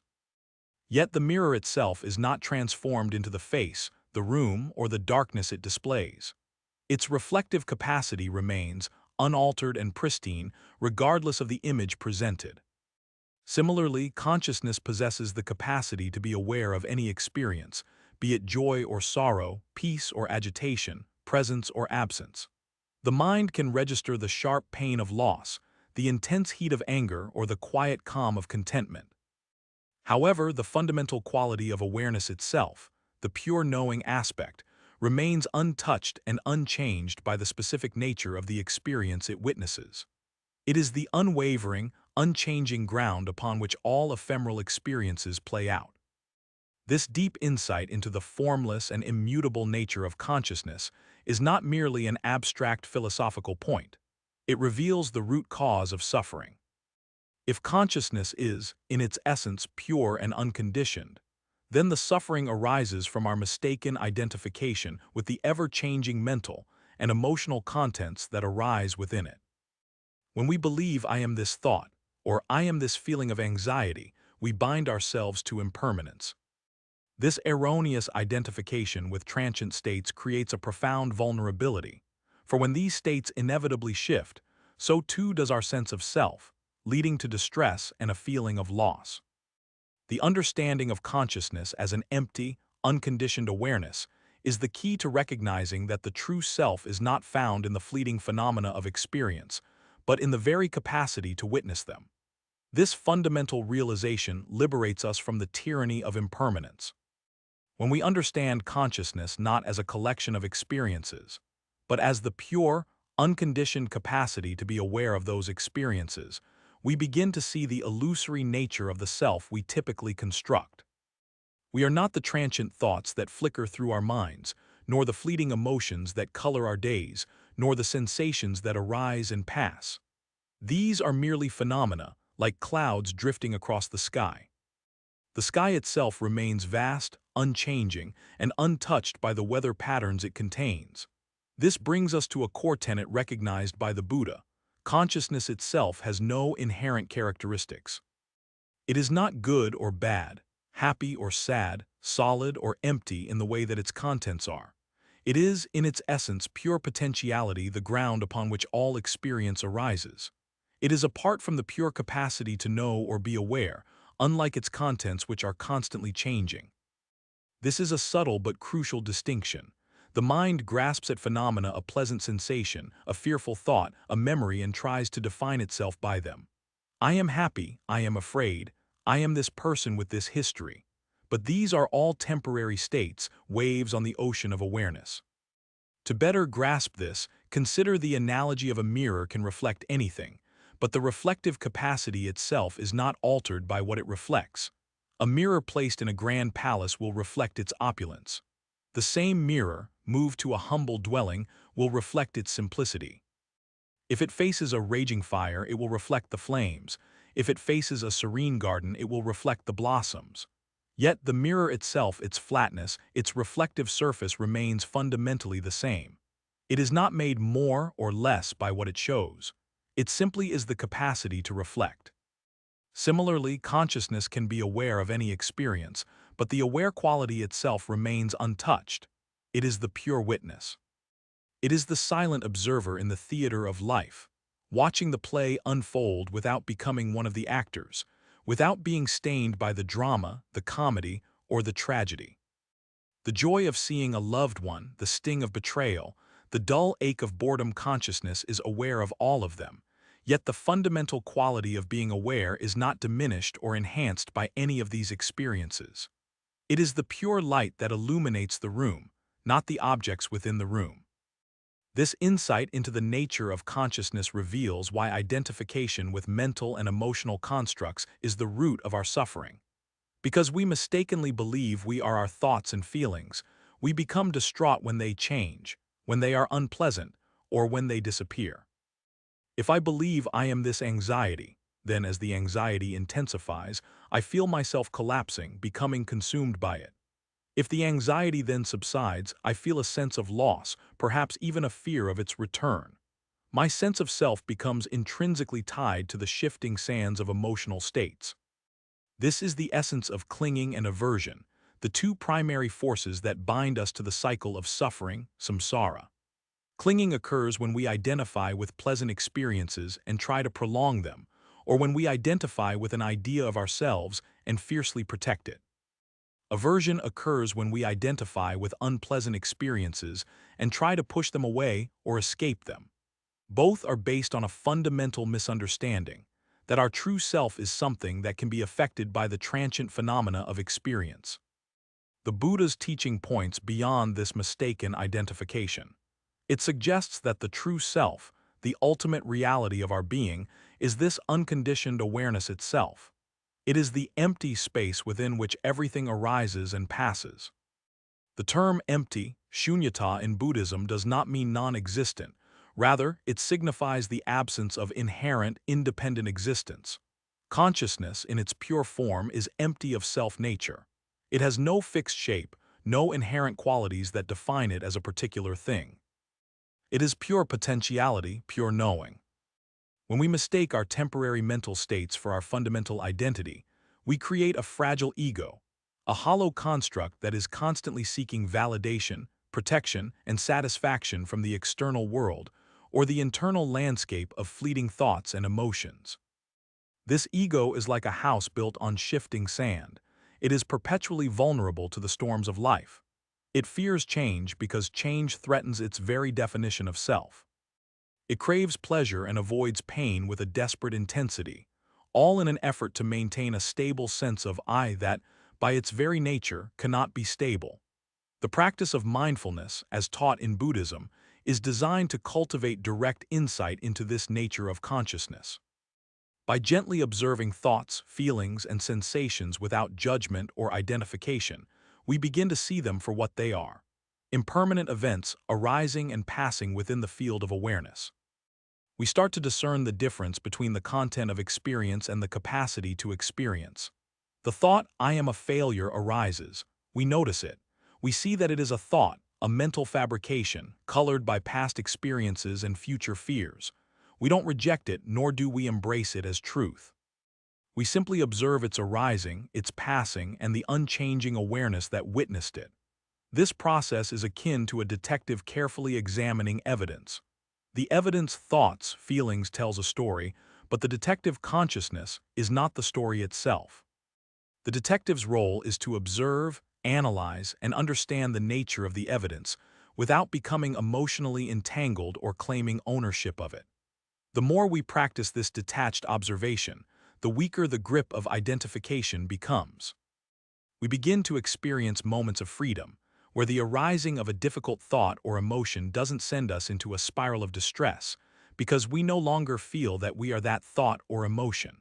We are the awareness that perceives it. This realization is not an intellectual exercise alone. It is a profound transformation of perception that leads to a radical shift in our experience of life. When we are no longer bound to the impermanent, we discover a stable, unshakable ground of being. This is not a static state of non-feeling or apathy, but a dynamic presence, a serene aliveness that is not dependent on the flux of circumstances. It is the peace that arises when the striving for a solid, permanent self ceases, because we recognize that our true nature is already complete, unconditioned, and boundless. The Buddha's teaching on the emptiness of consciousness is not nihilistic. It is profoundly liberating. It frees us from the illusion of a fixed, separate self that is vulnerable to all the vicissitudes of existence. Instead, it points to a reality that is pure potential, pure awareness, inherently peaceful, and unaffected by the ephemeral drama of the phenomenal world. This is the profound freedom that comes from realizing we are the sky, not the clouds, the ocean, not the waves, the pure awareness, not the fleeting content of our minds. The identification with transient states is the primary source of our entanglement in suffering, because it creates the illusion of a vulnerable self that needs constant protection, validation, and manipulation of experience to feel safe or worthy. When the Buddha spoke of no self anatta, he was referring to the absence of a permanent, unchanging, independently existing entity that we can call I or mine within the aggregates of our existence: form, feeling, perception, mental formations, consciousness. Consciousness, while being the faculty that knows, is itself empty of a self-nature. It is interdependent and conditioned by its objects. Therefore, clinging to consciousness or its contents as the true self is a fundamental error. The true nature of reality, as revealed through Buddhist insight, is that all phenomena, including our own sense of self, are impermanent, unsatisfactory, and selfless. This insight dissolves the core delusion of separateness. When we truly understand that the awareness witnessing our experiences is not a personal possession, but a universal quality, the boundaries between self and other begin to soften. We realize that the I that suffers is a construct, and the underlying awareness is shared, boundless, and fundamentally connected to all existence. This understanding naturally gives rise to compassion. When we see that our own suffering stems from mistaken identification with impermanence, we can recognize the same predicament in others and respond with empathy and a desire to alleviate their distress, not from a sense of obligation, but from a deep recognition of shared reality. The journey is not about eradicating thoughts or emotions, for that would be like trying to stop the wind or calm the sea by force. Instead, it is about changing our relationship to them. It is about cultivating the wisdom to see through the illusion of identification and to rest in the unshakable stillness of pure awareness. This is the path to lasting peace, freedom, and the realization of our true, unconditioned nature. This understanding illuminates the futility of seeking ultimate security or happiness in the fleeting contents of experience. If we are happy because we have achieved a certain goal, we live in fear of losing that goal. If we are defined by our success, we are terrified of failure. If our sense of worth is tied to how others perceive us, we become slaves to their opinions. This way of living is exhausting and inherently painful because it is based on building our identity upon shifting foundations. The core of the teaching is that there is a ground of being that is not subject to change, a fundamental reality that is pure awareness, always present, always available. Our task is to disidentify from the transient phenomena that obscure this awareness and to recognize its unchanging nature as our true home. The Buddha's Four Noble Truths are profoundly relevant here.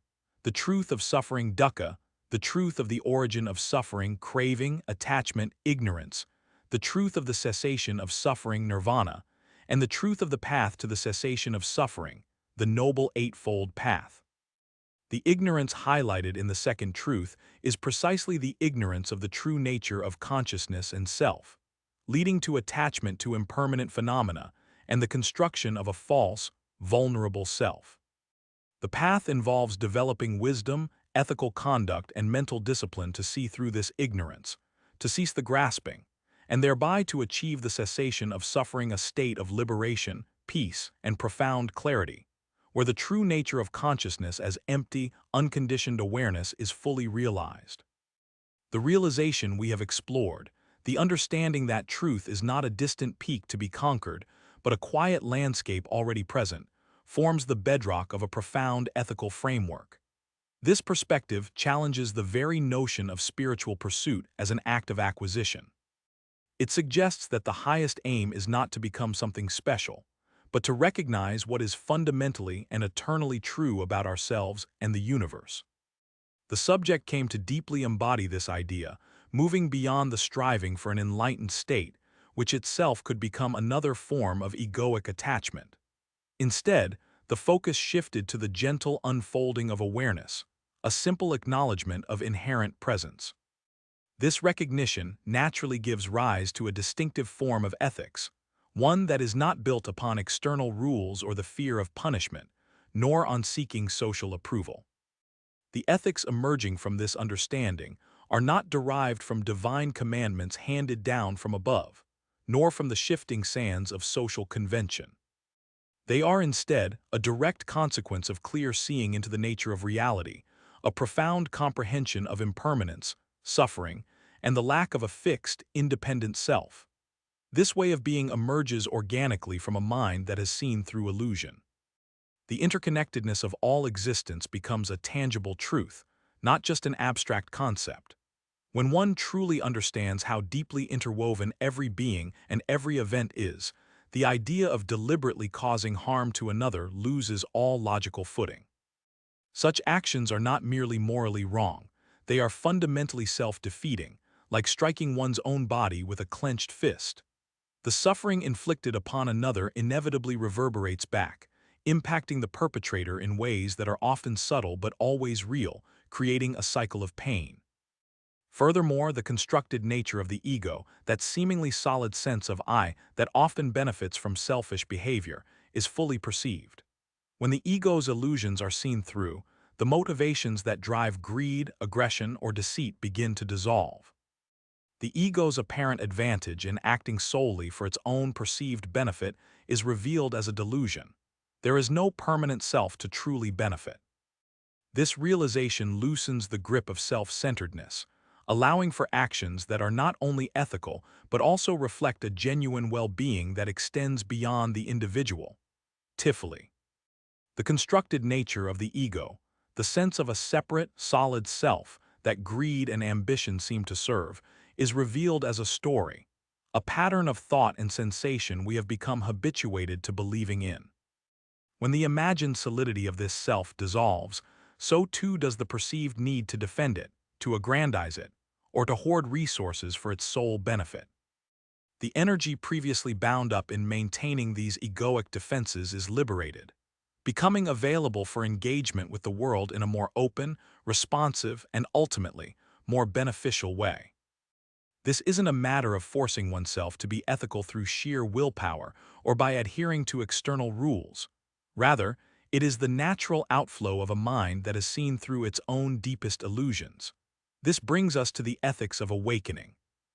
In many traditions, morality is presented as a set of commandments from a divine authority or as a social contract designed for the smooth functioning of society. While these frameworks can be valuable, Buddhist ethics emerge from a different source, clear seeing into the nature of reality. It is not about obeying a set of rules, but about understanding how things truly are, and from that understanding, acting in ways that are conducive to well-being for oneself and others. The Buddha's teachings, particularly on dependent origination and emptiness, provide a map for this clear seeing. When you understand how deeply interconnected all existence is, harming others becomes as self-defeating as harming oneself. The perceived boundary between self and other is revealed to be porous, if not entirely illusory. If all phenomena arise in dependence on other phenomena, then any act of aggression, deceit, or exploitation directed outwards inevitably ripples back, impacting the fabric of reality in which we are embedded. The suffering inflicted upon another is not an external event that can be neatly cordoned off. It is a disturbance within the shared web of existence, a wound in the collective body of which we are an inseparable part. This insight fosters a profound sense of responsibility, not as a burden, but as a natural consequence of recognizing our inherent belonging. Compassion, therefore, is not merely a sentimental feeling. It is the intelligent response to the reality of mutual dependence. Furthermore, the recognition of what was always already present is key to this ethical transformation. Awakening is not about achieving some extraordinary, superhuman state or acquiring a special kind of spiritual power. It is not about becoming a Buddha in some distant future, separate from who you are now. Rather, it is the shedding of obscurations, the dissolving of mistaken beliefs that prevent us from seeing the true nature of reality and our own inherent nature. This inherent nature is characterized by intelligence, interconnectedness, and an innate capacity for peace and well-being. What is always present is the fundamental goodness, the potential for wisdom, and the underlying unity of all things. The ethical actions that arise from awakening are not the result of attaining a new state, but of recognizing what has been obscured. It's like recognizing that the sun was never truly hidden by the clouds simply passed, revealing its perpetual presence. When the constructed nature of the ego is recognized, the perceived advantage it offers through selfish behavior is dismantled. The ego thrives on a narrative of scarcity, competition, and threat. It whispers that there isn't enough for everyone, that others are rivals, that vulnerability is weakness. This narrative fuels greed, as one must acquire more to feel secure. It fuels aggression, as one must dominate to avoid being dominated. It fuels deceit, as one must trick others to get ahead. But when the ego's illusions are seen through, the entire drama loses its power. The motivations that drove greed, aggression, or deceit begin to dissolve. They are revealed as strategies employed by a phantom self to protect itself, a self that, upon closer inspection, cannot be found. The absence of this solid, separate self means there is no ultimate beneficiary of selfish actions. The perceived gain is ephemeral, attached to a transient collection of thoughts, feelings, and sensations that are constantly changing. The ego's supposed advantage is revealed as a delusion. There is no permanent self to truly benefit, no enduring identity to protect or enhance through such means. This realization loosens the grip of self-centeredness, allowing for actions that are not only ethical but also reflect a genuine well-being that extends beyond the individual. It permits us to engage with life from a place of spaciousness rather than constriction. This leads to a practical understanding of Buddhist ethics. For instance, the precept against killing is not merely a prohibition. It stems from the understanding that all sentient beings desire happiness and freedom from suffering, and that to inflict death is to inflict the ultimate suffering. Similarly, the prohibition against stealing arises from recognizing that attachment to possessions, and the actions taken to acquire or protect them, bind us to the ego's cycle of desire and fear.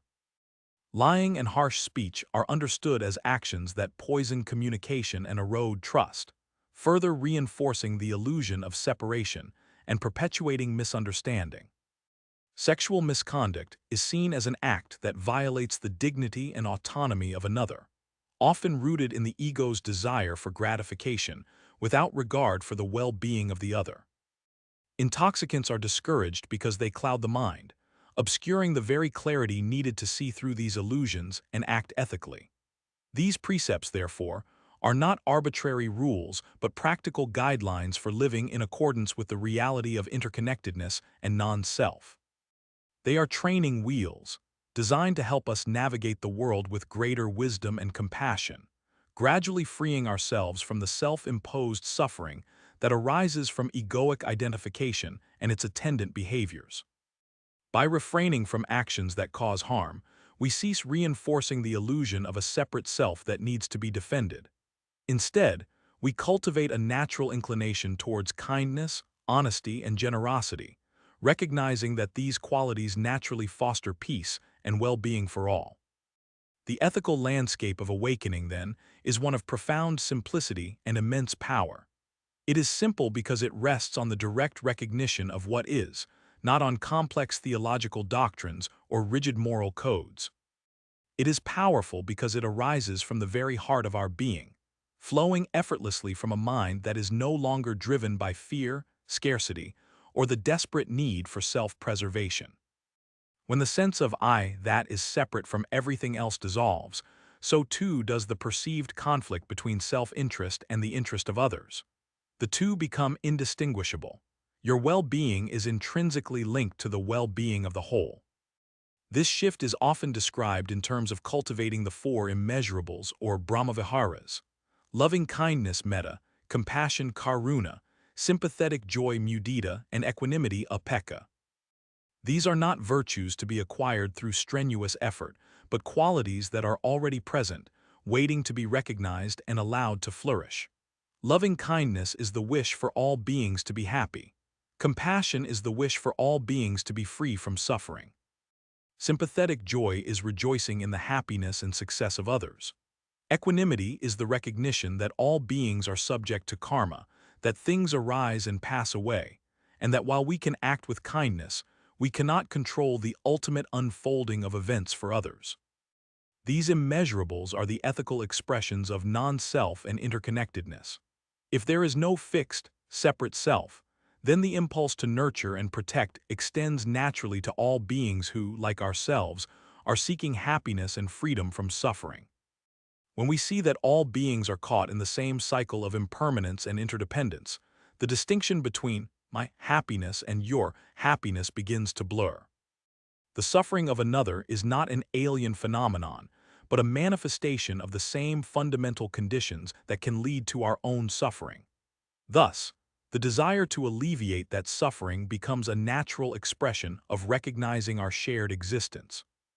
The practice of dependent origination is fundamental to this ethical vision. It teaches that all phenomena, including our own experiences of suffering and happiness, arise conditionally. No event occurs in isolation.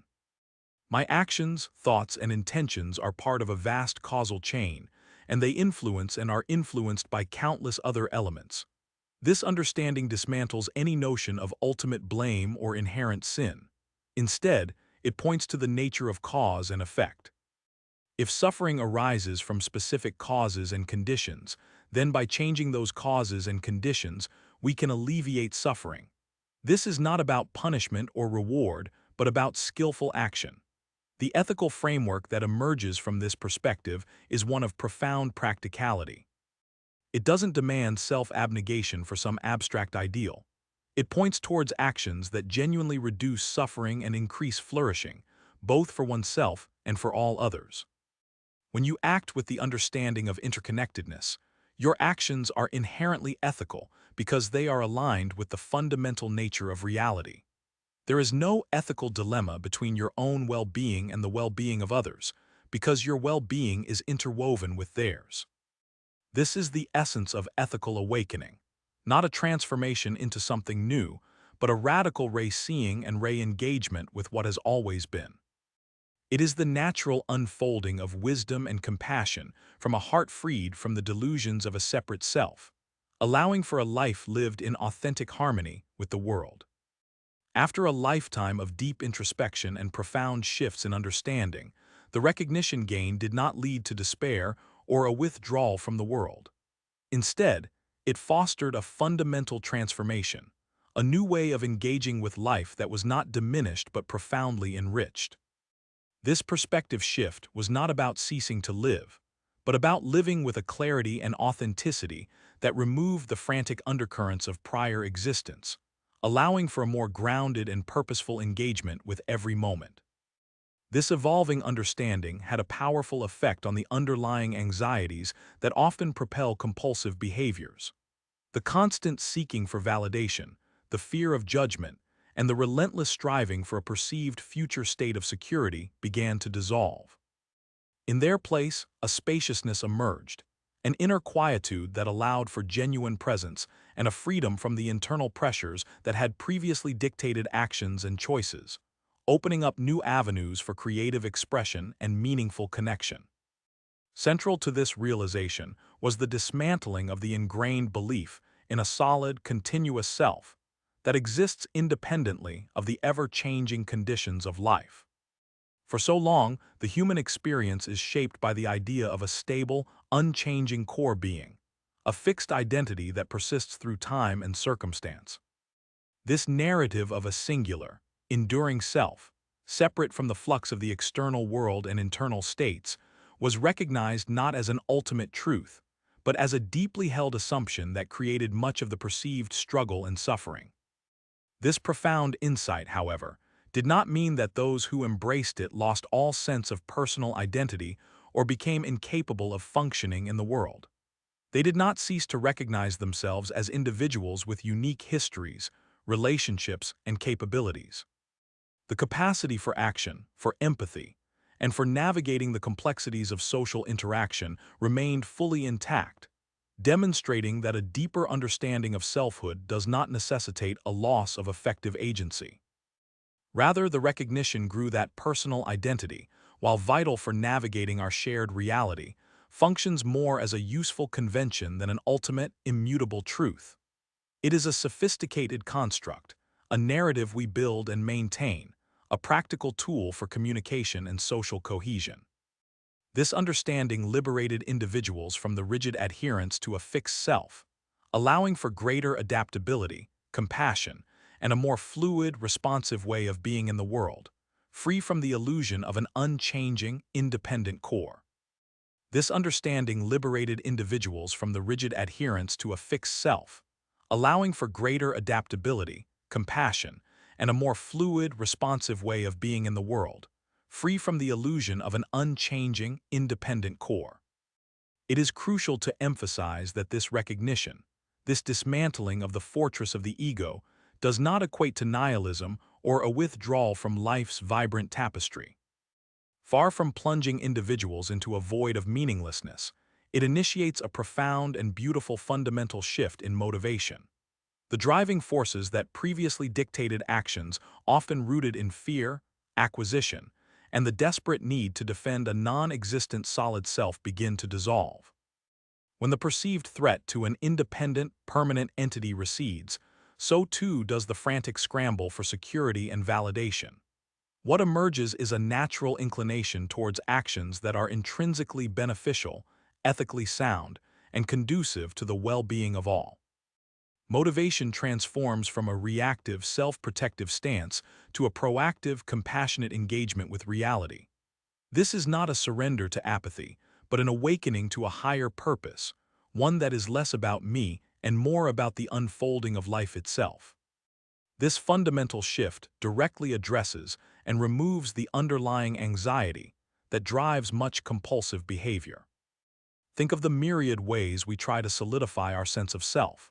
Accumulating wealth, seeking constant praise, maintaining a carefully curated image, fearing aging, fearing death, engaging in rivalries, or becoming addicted to distractions. All these actions are, at their root, attempts to prop up and defend a fragile, illusory entity that we mistakenly believe is our true nature. The anxiety stems from the deep, often unconscious, awareness that this self is impermanent, vulnerable, and ultimately unsustainable. When the belief in a solid, continuous self that exists independently of changing conditions is seen for what it is, a convincing, but ultimately fabricated story, the very foundation of this pervasive anxiety crumbles. It's akin to realizing the monster under the bed is just a pile of clothes. The fear evaporates, and the energy previously spent on dread is freed up. This liberation from anxiety opens immense space for authentic presence, creativity, and genuine connection. It allows for a more spontaneous and uninhibited engagement with life's challenges and joys. Without the constant need to buffer the ego, one can approach situations with clarity, courage, and a willingness to adapt. Problems are met not as personal affronts or threats to one's identity, but as dynamic aspects of a larger process that can be navigated with wisdom and skill. The space created is one of receptivity, allowing for deeper insights to arise and for spontaneous acts of kindness and service to flow unimpeded. It is in this open space that true joy, often elusive when chased through external achievements, can be discovered as an inherent quality of being. The crucial point, and often a source of confusion, is that this does not mean that those who have had this realization, often referred to in spiritual traditions as stream enterers, or those who have tasted non-dual awareness, lose all sense of personal identity or become unable to function in the world. The notion that such an insight would render one incapable of navigating daily life is a misconception born from an oversimplified understanding of selfhood. We do not suddenly forget our name, our history, or our responsibilities. The conventional self, the functional identity, remains intact, but its perceived solidity and ultimacy are gone. Rather, they recognize that personal identity, with its associated narratives, roles, and preferences, is a useful convention rather than an ultimate reality. It is a sophisticated tool, a necessary framework for interacting within society and for experiencing the world in a coherent manner. Just as a map is a useful representation of a territory but is not the territory itself, personal identity is a representation of our embodied, conditioned existence, but not its fundamental substance. We can use the map to navigate, but we don't mistake the map for the landscape. Similarly, one can inhabit their personal identity, engage with its unique history, talents, and relationships, without clinging to the illusion that this constructed identity is the entirety of one's being or a fixed, enduring entity. This recognition allows for a remarkable duality. One can simultaneously live fully within the conventional self, fulfilling all its roles and experiencing its unique journey, while also resting in the awareness of the deeper, boundless nature of consciousness that underlies all phenomena. The stream enterer continues to have preferences, experiences pleasure and pain, and acts with intention.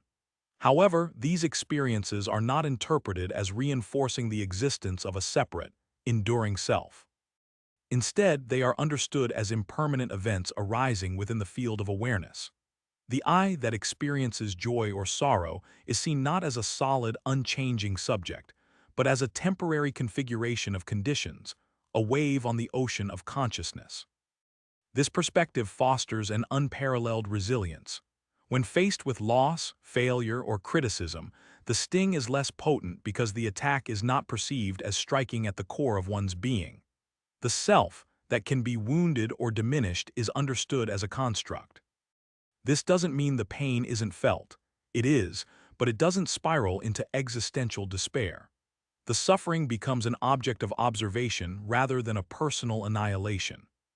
This leads to an enhanced capacity for acceptance, for embracing the full spectrum of human experience without the desperate need to control, deny, or escape the less pleasant aspects. The emotional landscape becomes richer and more authentic, free from the frantic effort to maintain a perpetually positive but ultimately false facade. Furthermore, this understanding radically transforms our relationships. The tendency to view others as separate, independent entities, often as rivals or sources of validation, diminishes. When the illusion of a solid, separate self is recognized as common to all beings, a powerful sense of empathy and interconnectedness naturally arises. The boundaries that previously separated us from them become permeable. We see our own struggles mirrored in the struggles of others, and their joys resonate more deeply because we recognize the shared essence of consciousness experiencing them. This leads to a more compassionate, less judgmental, and more authentically loving way of relating to family, friends, strangers, and even those with whom we have conflict. The drive to compete or dominate often subsides, replaced by a desire to cooperate and contribute to a collective well-being, understanding that the well-being of others is, in essence, our own. The shift in motivation, therefore, is from self-preservation and self-enhancement, driven by fear, to self-expression and contribution, driven by wisdom and compassion. Actions are no longer primarily motivated by the need to build, defend, or aggrandize a personal identity, but by an intuitive understanding of what is beneficial and harmonious in the present moment. This doesn't mean a lack of personal goals or ambition, but rather that these ambitions are no longer fueled by egoic desperation. They become expressions of one's unique capacities, undertaken with a sense of lightness and detachment from the outcome. There is a freedom to pursue meaningful endeavors without the crushing weight of needing them to define one's worth. This state is not about detachment from life, but a deeper, more engaged participation. It is about being fully present with whatever is arising, without the filter of egoic interpretation or the resistance born from clinging. It allows for a profound appreciation of simple moments, a keen observation of the beauty and complexity of the world, and a capacity to respond to life's myriad circumstances with grace and efficacy. The conventional self, now understood as a fluid construct, becomes an instrument, finely tuned and responsive to the needs of the moment, rather than a cage. The illusion of an independent, solid self is the root of much suffering and limitation. Its gentle dissolution is not an ending, but the glorious beginning of a life lived with unprecedented freedom, clarity, and boundless compassion.